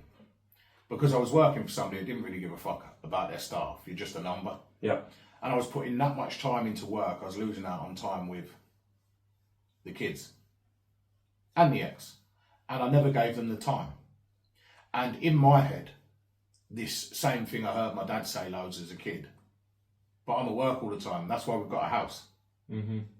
And in that young 20s part of me, up till about 30, the first few years of being a parent, that was kind of how I saw life. And then COVID hit. And that was when we just tried again, not long before COVID. And actually, spending all that time with the kids was the best thing ever. Yeah. And that kind of made me realise after that I didn't want to miss out on all that time. And that time was far more valuable than anything. Because there was no work during COVID. I'd done a little van driving job, but nobody had money during COVID. Mm-hmm. Because nobody could work or do anything. But what you did have was something far more precious, time. And that was a massive eye-opener. What I should have done years prior, I missed out on so much of my first daughter's life when she was little. I then missed out on so much of my second daughter's life when she was little through working all the time. I should have found a different way. And I always say to everybody, don't worry about what you haven't got. This is my mindset now. Worry about what you have. Yeah. And what I should have done was maybe looked at a night job. So when the kids needed me during the day and she needed support, I was there. Because keeping a roof over somebody's head and putting food on the table is not enough. Mm-hmm. They need support, they need time, they need care, they need nourishment. They need a parent. 100%. Mm-hmm. The children needed a parent and my ex needed support from her partner. Yeah. And I never gave any of them that in their younger time. Don't get me wrong, when I was there, we'd do stuff together, we'd go to the park, we'd go on walks. Just when you're there. A day and a half. Mm. Yeah. Because the other 5.5 days I was either working or if I was at home I was taking a million work phone calls, because to be the best in that industry you had to put the work in. Mm-hmm. But for what? Yeah. For the detriment of missing most of my daughter's young lives as they were kids. And my son was born 6 months after we decided we were going to get divorced and call it a day. So I've never really had that time with him either. Yeah. I don't have many regrets. I don't regret anything really, because everything you do in life you learn from, mm-hmm. and it shapes you to becoming better. Of course. And now I just try to be the best role model to my kids. I'm trying to build a legacy through the clothing brand, through the security company, trying to build things so when my kids become adults, they have a little bit of an easier start, because the world is hard. But I had to do the things I've done to learn to get to where I am. But the only thing I really regret is missing so much of all three of my kids' young life, because I can't get that back. Yeah. Anything else comes and goes, but I can't take that time back. Mm-hmm. And people say you can't buy time. You can't. You can have all the wealth and you can't buy a second longer than you get. Yeah. We all only have 24 hours in a day, but it's up to you what you do with them. And that's what I've really learned. And you can't buy time, but you can create it by making better decisions.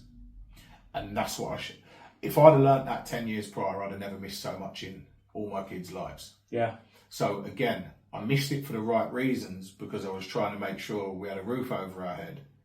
But I should have found another way and never missed it. Yeah, just a wrong mindset. I should have worked nights or something, so I could be there for them in the daytime. But you live and learn, and them things have shaped me, but they also make sure I never make the same mistakes again.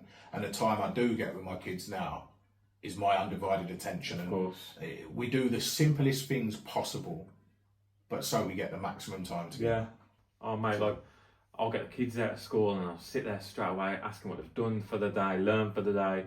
Obviously the kids have got tablets, but like dinner time, like nothing at the table, we're having conversations. It's them little small things, and I just love it. It's like highlights. Yeah. And then obviously the kids don't live with me, and then when they leave, because I've got 3 girls, the house is just silent. Yes. I hate it. Yeah. It's like it takes me a little while to get used to it. It's quite breaking. It's just like I want the chaos back. I want the fingerprints all over the furniture back. Yeah. But that's the best thing ever for me, being a dad. 100%. It's the most priceless thing. Yeah. I had my kids yesterday for a few hours, and I used to let them have their devices. Now, when we're together, they don't have no devices. Yeah. My oldest daughter and my youngest daughter, to be fair, they're 10 and 8 now, so they're very intrigued into everything that's going on. They just want to look at my content that I've been posting on TikTok and Insta. And they like some of the stuff with the clothing because there's some cool video clips. And my 10-year-old's trying to tell me about all the new ways to use Canva and how I can make my content better. You know? So, but other than that, no devices. Yeah. No. She has a little quick check-in to see what Daddy's doing online and show me her YouTube channel. And other than that, no devices. I love We it, just mate. talk to each other, play silly games. You know, my daughter's got this thing at the moment. You have to guess what somebody's feeling by pulling a stupid face. And she loves all these stupid games. And it's great because it's priceless. And that's all we do now. It's not going to be like that forever. No, we do cool shit and fun shit. And I dread the day that my daughter doesn't want to cuddle anymore. Oh, stop. Because my 10-year-old's already like, Dad, don't cuddle me when you pick me up from school. Yeah. You know, but she's come back to being soft again now. She ran out of school yesterday straight for a massive cuddle, and I dread the day that they don't want that anymore. Mate, I literally had this conversation yesterday with my girlfriend. So a 7-year-old, 6-year-old, and a 2-year-old, she just turned 2. Yeah. And like my 2-year-old's a speech is starting to develop. I'm like, it's surprising me. And like she's getting more of a personality, and I'm like, it's just sad. Just like I say to her, like I remember when she was my baby in my arms, and it's just you blink, and then the 2, you blink, the fucking 8, and then you blink, they're going to be 16, and time's precious. 100%. And what I've come to learn is you'll see some of my content every day. I plug things about being positive and about one of my recent ones was for young people. Don't be scared of failing in school. Yeah. Because let me tell you, nearly everybody in my circle, and I've got some real successful people in my circle that I really look up to and look at what they've achieved, and it blows my mind. All them people, none of them done well in school. Mate. So my 6-year-old, I always say to her, like, what do you want to do when you leave school? She's like, I want to work in Home Bargains. Yeah. I'm like, you know what? Fair play, because she can work in Home Bargains on the till. Yeah. She can become a store manager, she can be area manager, and she'll be on the same mountain when you're doctors. Yes. With 0 education. I was like, if that's what you want to do, princess, get me that discount. Do it, yeah. 100%, yeah, trust me. Like, you got to look at the perks of everything, right? And I put something out recently saying, don't be scared to fail. If you fail at school, so what? That don't define you, right? And you've got to understand that to get anywhere you want to be, you have to make sacrifice. Now, I sacrificed the time at home with my kids when I was young to make sure they had a roof. And I'm proud, we got divorced. That didn't work out. I took that heavy at first, like it was a big failure, but actually, it kind of even shaped me even more. I signed a clean break and left them in the house. You know, I had people around me going, are you mad? Like, why are you just going to let everything go that you've worked for? And I'm like, because it ain't mine. It never was mine. It was a home for my children. And it's still their home now. So I'm proud to the fact I've done that, because I know lots of people that would have done it the other way and tried to. I got no interest in that. Yeah. I started again with nothing. But the sacrifice now, so I'm very fortunate that one of my old best friends has been living in Bali for 5 years. He does a lot of remote working. So one, he creates his own diary. So when I do have the kids, that can work around having the kids. 2, it pays more than most things. There's a learning period. It'll probably take me 12, 18 months to get to the decent level. But in that time, I'll sacrifice the time to learn around having the security company, the brand. Because what I want to achieve is, I believe the UK in the next 10, 20 years could be a very dangerous, volatile place to live. Yeah. It seems to go downhill more and more every year. So next year, I am spending a bit of time abroad in different places. I want to shape and create a future for my kids. So when they become young adults, if they want to get out of the UK, I can give them options. And I've had discussions with their mum that, look, I will be away part of the time. So instead of having them a couple of times a week, when I'm back, I'll have them for a block of time. Yeah, full time. Or they can come and stay abroad with us for a block of time. So I'll still get the same amount of days, but there might be gaps in between. Yeah. But I think that'll be better because, one, I'm doing it to create options for them when they're older by sacrificing the routine now. But also, when I get the time with them, you know what it's like. When you have them for a day or 2 days, you blink and the time's gone. Just as you've got over the, how was your day, how was this, and you feel like you've really caught up, it's time for them to go again. Yeah. So I actually don't mind sacrificing the gaps in the routine to have blocks of time with them. Yeah. But the blocks of time with them, I won't have to take them work phone calls because I can set it so when they go to bed in the evening, I work for 6 hours. Yeah. From home, so I know where they are, I know they're safe, and I don't have to leave them. So that's my new sacrifice and where I'm kind of heading, because I want to make sure I don't make the same mistakes of losing that time. No, mate, I love it. So going back to you, the fat burning tablets, you wanted to end it all. You was missing your kids. You couldn't see life without them. When did you then go and get help, and how was that for you? So, my children's mum took me back gracefully. Did I deserve it? Probably not. But she did. And the first thing I'd done was let all my salary be paid into her account. So the bills that I'd struggled with, I kind of opened up to her a bit about why I didn't talk to her and that I shouldn't have hid bills and stuff from her. We should have worked on it together. And I got all my money paid into her account. So together we kept on top of all the bills, and we made a plan and we executed it. But I didn't fully get help then. I talked to her more, which helped a bit because I shared some burden.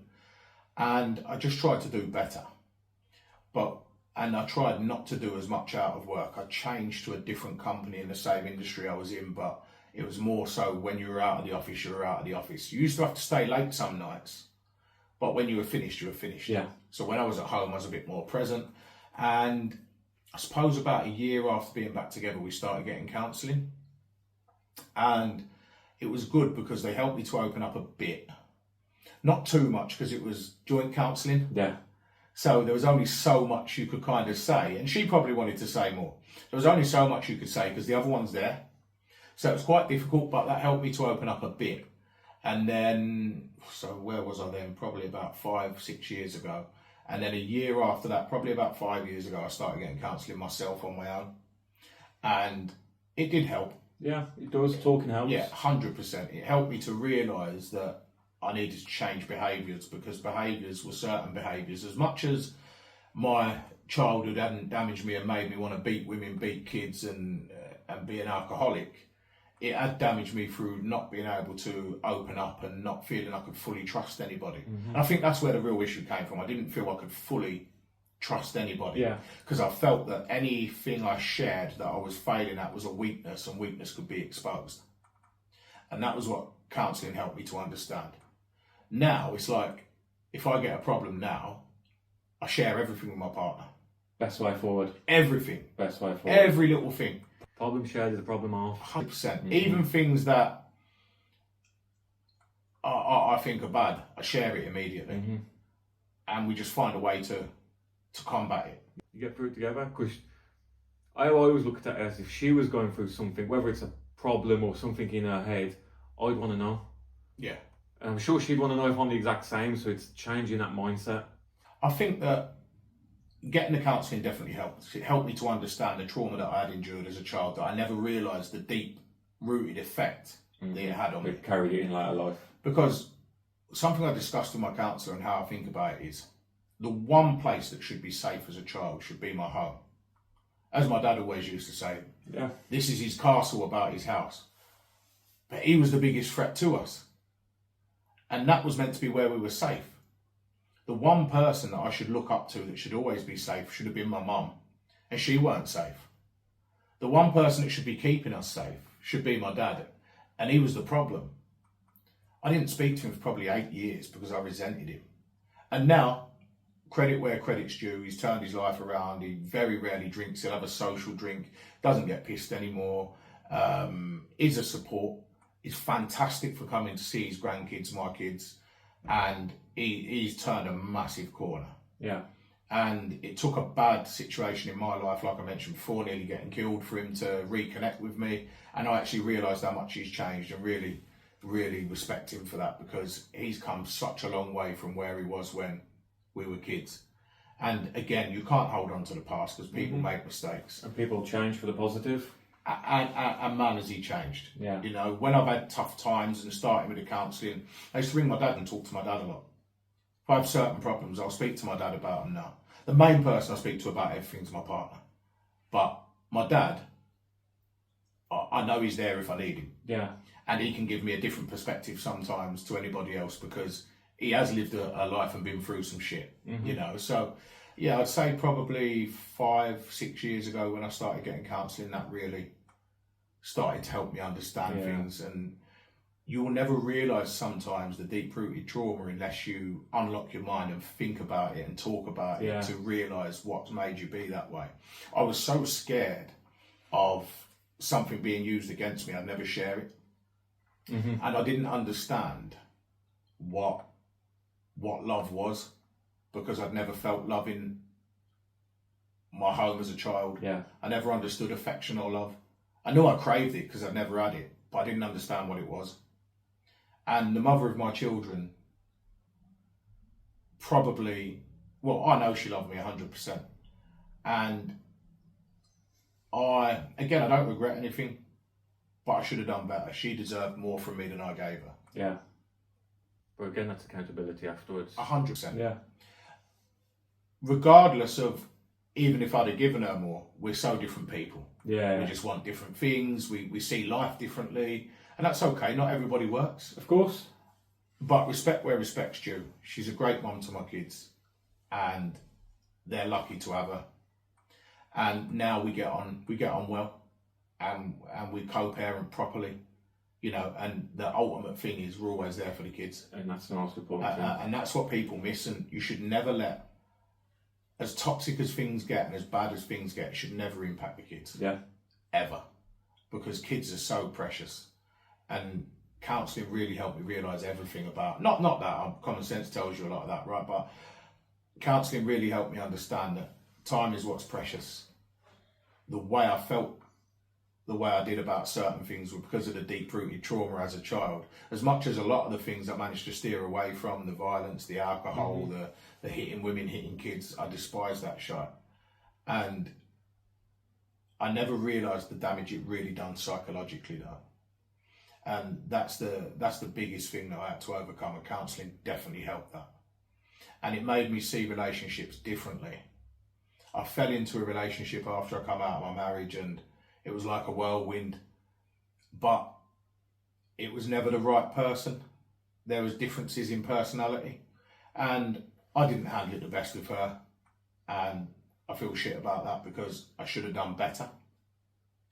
But then my partner now has been like that light at the end of the tunnel that I never knew would appear. And we're just best friends. We converse about everything. We train together. We do gym together. We do life together. And it makes such a difference. It does. Such a difference. Like when I say, she is my best friend in the world. She is my best friend in the world. We do everything together, man. We go to the gym together. We've got the same hobbies. We watch the same shit. We like the same shit. We eat the same shit. Yeah. It's just a completely different outlook of life. And that's what you need in life. You need your life partner to be exactly that. Your partner for life. 100%. Yeah. They have to elevate you and lift you up. Yeah. And you lift each other up when things get tough. Yeah. And I'm thankful for that, because that's made a massive difference in my life. It does. Having a good woman changes everything. Changes the game. Don't get me wrong. I believe my children's mum was a good woman. A great woman. Yeah. But she wasn't my life partner. Of course, yeah, it's not a good woman for you. No. Which is fine. And that's probably because of the way I was as a person. Yeah. Because I probably destroyed that before it had the chance to get to where it could have been. Hey, mate, I always say, I got married when I was 21. Yeah. I was a fucking idiot at 21. Yes. My wife at the time wasn't an idiot. I always said she'd be the perfect wife if I was 35, 40. Yeah. Do you know what I mean? Just different paths in life. Oh, 100%. The mother of my children will make somebody the perfect wife one day. Yeah. When it's her person. Mm-hmm. We were just on different paths. I'm probably a bit too wild in certain ways. If I see a good business venture and I believe it's opportunity, I'll put the graft in. Yeah. But I would never put the graft in again at the detriment of damaging my time with my partner or my kids. Yeah. I'll put the work in and I'll take chances, but managing the time correctly. Yeah, time with the kids first. You know, and yeah, I look back on everything and I'm thankful for the friends that I've had. I'm thankful for the opportunities that I've had. I'm overly thankful for the kids that she put there for me, because without her they wouldn't be part of my life. And yeah, I look at everything as a positive, you know. Mm-hmm. I don't look at bad things as a negative, because it's what you learn from them. Yeah, I've been through some shit. Everybody's been through shit. But the one thing I can never understand is when people say, I do this because it's what I saw when I was young. Victim mentality. Because that's no excuse. Yeah. We make our own path, we make our own decisions, right? And bullying, no excuse.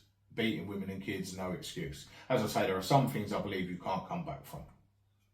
because you just don't Yeah, belong of in course, society. But Yeah. most 99% of Yeah. things you can do better and you can turn your life around. It's never too late. Never too late, ever. At 38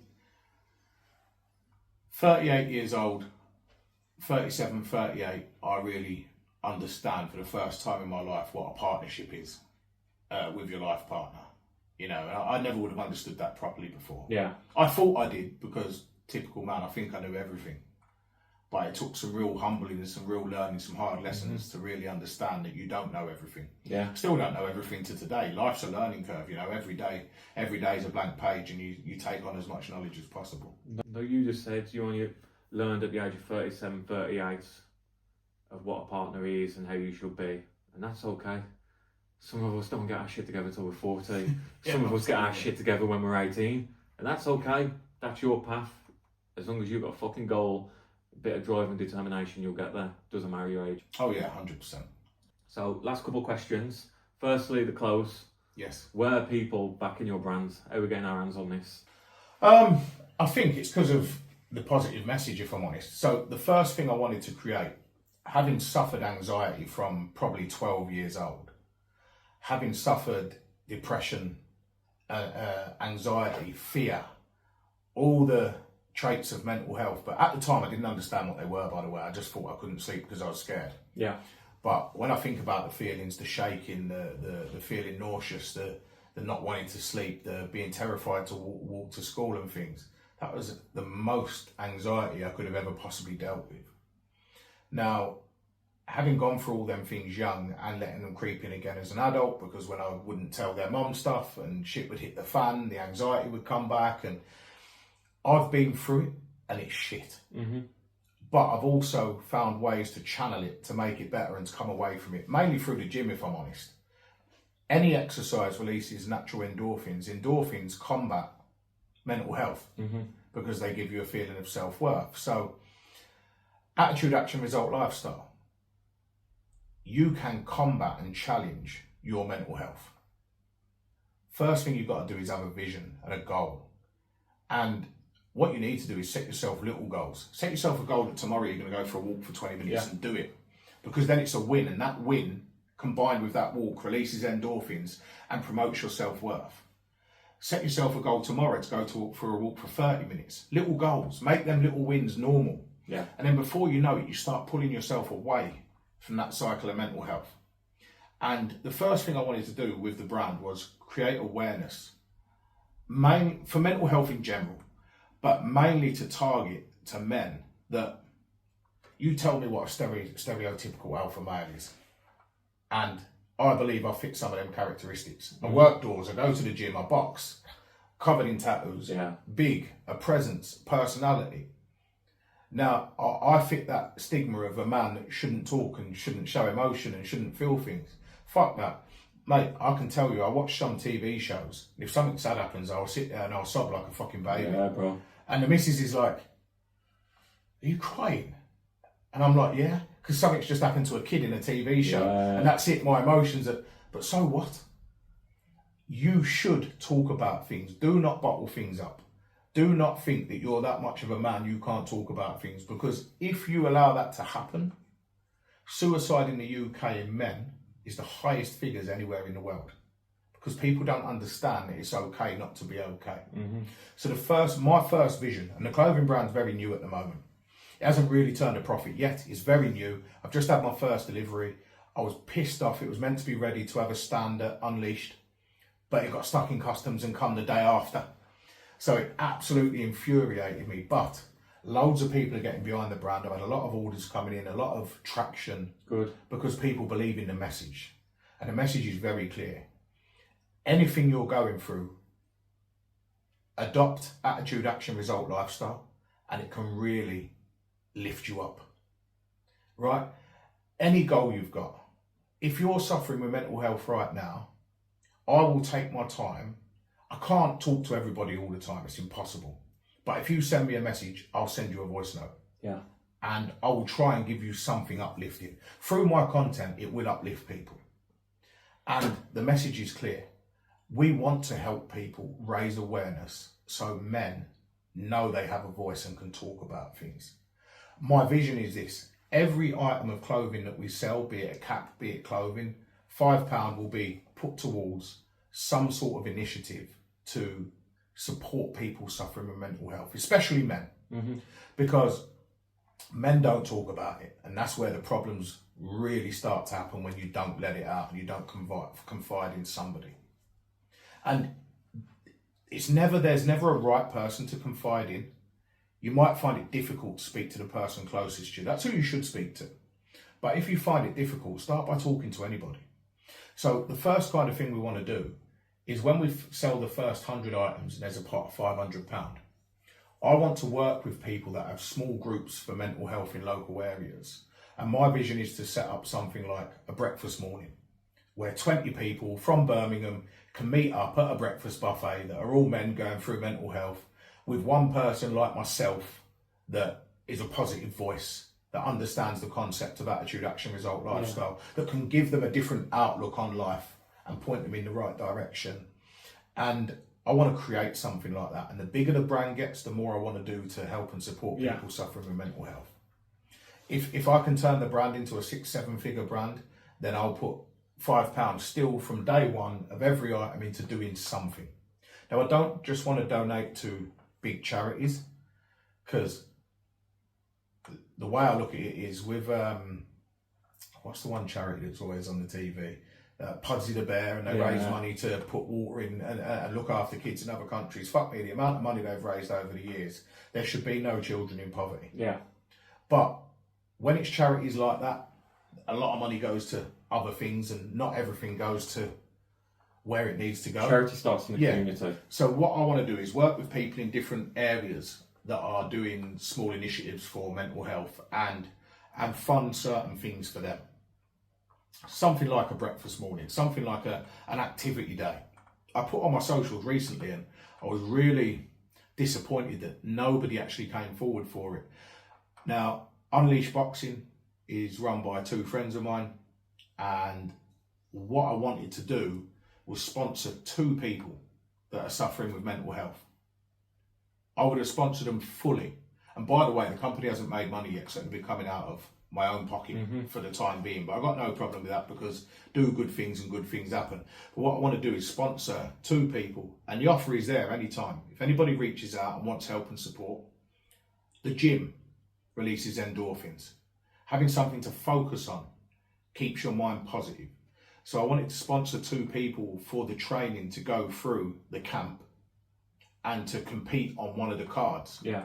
Because it gives you focus, determination. It puts you around a group of positive people, and it releases endorphins. There can be nothing bad come from it. Yeah, you're building a healthy mindset. It can only help you elevate your mindset. And I still will look, if somebody comes forward and needs that help and guidance, I will sponsor somebody and put them through it.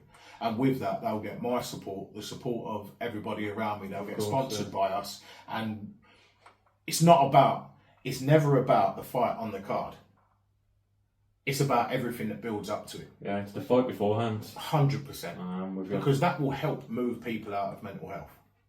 When I've been at my darkest, going to the gym is my focus. Going to the gym is my church, if you like. That's my place that brings me out of it. The security company, you don't make money. Bullshit, there's no money in security anymore. If you're at top level and you've got festival contracts with thousands of staff, you'll make some money. Yeah. But at small level, there's no money in it. Do the maths yourself. The average you're left with on a member of staff, after everything's paid out, it's probably about £1.50. If you've got a lad that does 10 hours a week, that's 15 quid. If you've got 20 of them, it's 300 quid. It's not a lot of money, but the camaraderie and the brotherhood and everybody being in a group, and when any of our guys go through stress or stressful situations, they put a message in and somebody will go to the gym with them, or somebody will go for coffee with them. That's priceless. Yeah. That's why I keep it going. That's why when I've made, in the last 3 years, I've made more losses than I've made money. But I keep it going because of that reason. And I actually give a shit about the people. I have a duty of care. They rely on that extra money. But that camaraderie and that knowing that there's somebody there to speak to if you need it is priceless. And that's what I want to achieve. I want to put as positive a message out there as possible. Most of the clothing is very bougie, suave. You can wear it with anything. It's nice. The quality's amazing. But most of it shares a message, right? Even the one like the Wings edition, it's just got AARL and the Wings on it. Well, the message is AARL. Mm-hmm. You adopt that into anything you're trying to achieve and you're going to get there. And you focus and get that mindset right. Everything starts with attitude and mindset. And the more I can spread that message and people understand that. One of the lines around our clothing is it's more than a fit, it's a lifestyle. Because it's correct. It is. The moment you crack the attitude and mindset is the most important thing, the moment you'll do well. The more we can do to help people suffering with mental health through the brand, the more money the brand makes, the more people I can help. And that's the goal. And like I said to you earlier, if just 1% of people that watch the content, 1% of people that purchase the clothing, if it helps just 1% of people to better their circumstances or their life, then it's been worthwhile. It's a job well done, mate. 100%. That's what we do it for. And that's the goal, man. Yeah, you know, that's what we do it for. I think of a couple of things recently. A lad, I don't know him very well. I've spoke to him a few times through the online training in the online world that I'm getting into. He's part of the same training group, and he was going through some deep shit, man, around kids, around a partner that was just leaving him, and just life in general. He was going through a dark place. He suffered with addiction. He reached out about a month ago. He was really struggling, and we had a conversation through voice notes back and forth. I actually rang him and gave him some pointers on what I would do in that situation. And within 2 weeks, he reached out to me. He's got a new job offer. He's managed to leave behind the job that was getting him in trouble and leading to the old addiction traits. And he's completely changed his circumstances. And he just said, thank you. I said, well, I didn't do anything. You done it. All I've done was gave you a different outlook on mindset. That's 1% of what you've done. The 99%, you've listened, you've implemented it, and you've just looked at life with a different outlook. Yeah. And that's all it's about sometimes. Sometimes people just need somebody to believe in them. Yeah, and helping them changing that mindset. Just have a look at it this way, and then that could change everything for them. 100%. It's like the most common one with the gym is everybody says they don't have time. It can appear that you don't have time, but I guarantee this. If you kept a diary of your movements for 24 hours for 14 days, 7 days, 10 days, you probably waste 2, 3, 4 hours a day on devices looking at pointless shit online, be it the TV or be it scrolling through socials. Well, if you sacrifice just half of that time, you could fit the gym in and creating a side hustle to make extra money. You've had a good gym session in there. You've had a good gym session. You can have an hour in a gym and an hour side hustle. And the internet these days, there's so many things you can do for a side hustle. You don't need to look at crime. You don't need to look at dodgy shit. There's so many things available to us, but people don't know where to look, or people feel stuck. When you don't feel stuck and you understand what you can actually achieve, you're unstoppable. Yeah, I agree. Anybody can achieve anything. I have a belief that if any human being has achieved it, me or you can achieve it. Fact. Yeah. And the amount of people I speak to that go, no, I don't believe that. A mouse can't fly, can it? The one woman said to me. I was like, no, but you're missing the point. There's not a mouse that can fly to start with. Yeah. My way of thought is different. If a human being has achieved it, we can achieve it.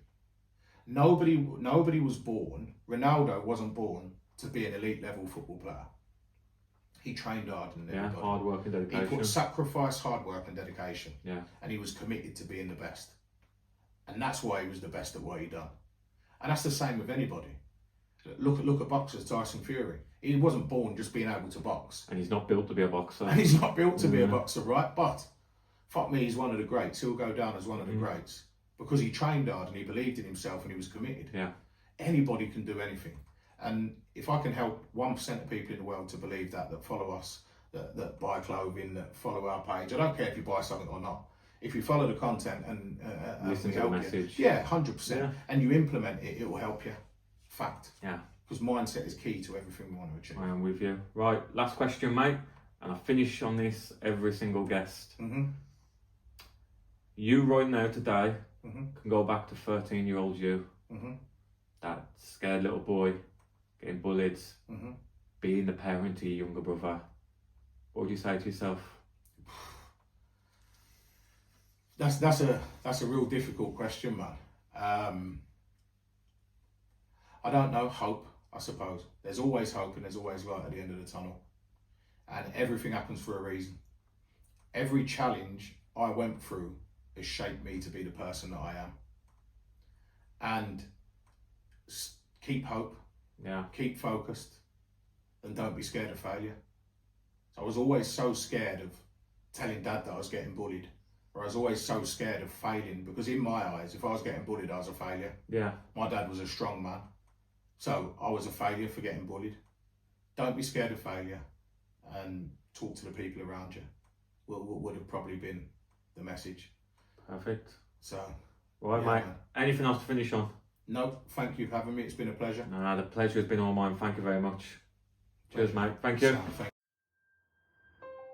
Thank you for listening to From Rock Bottom.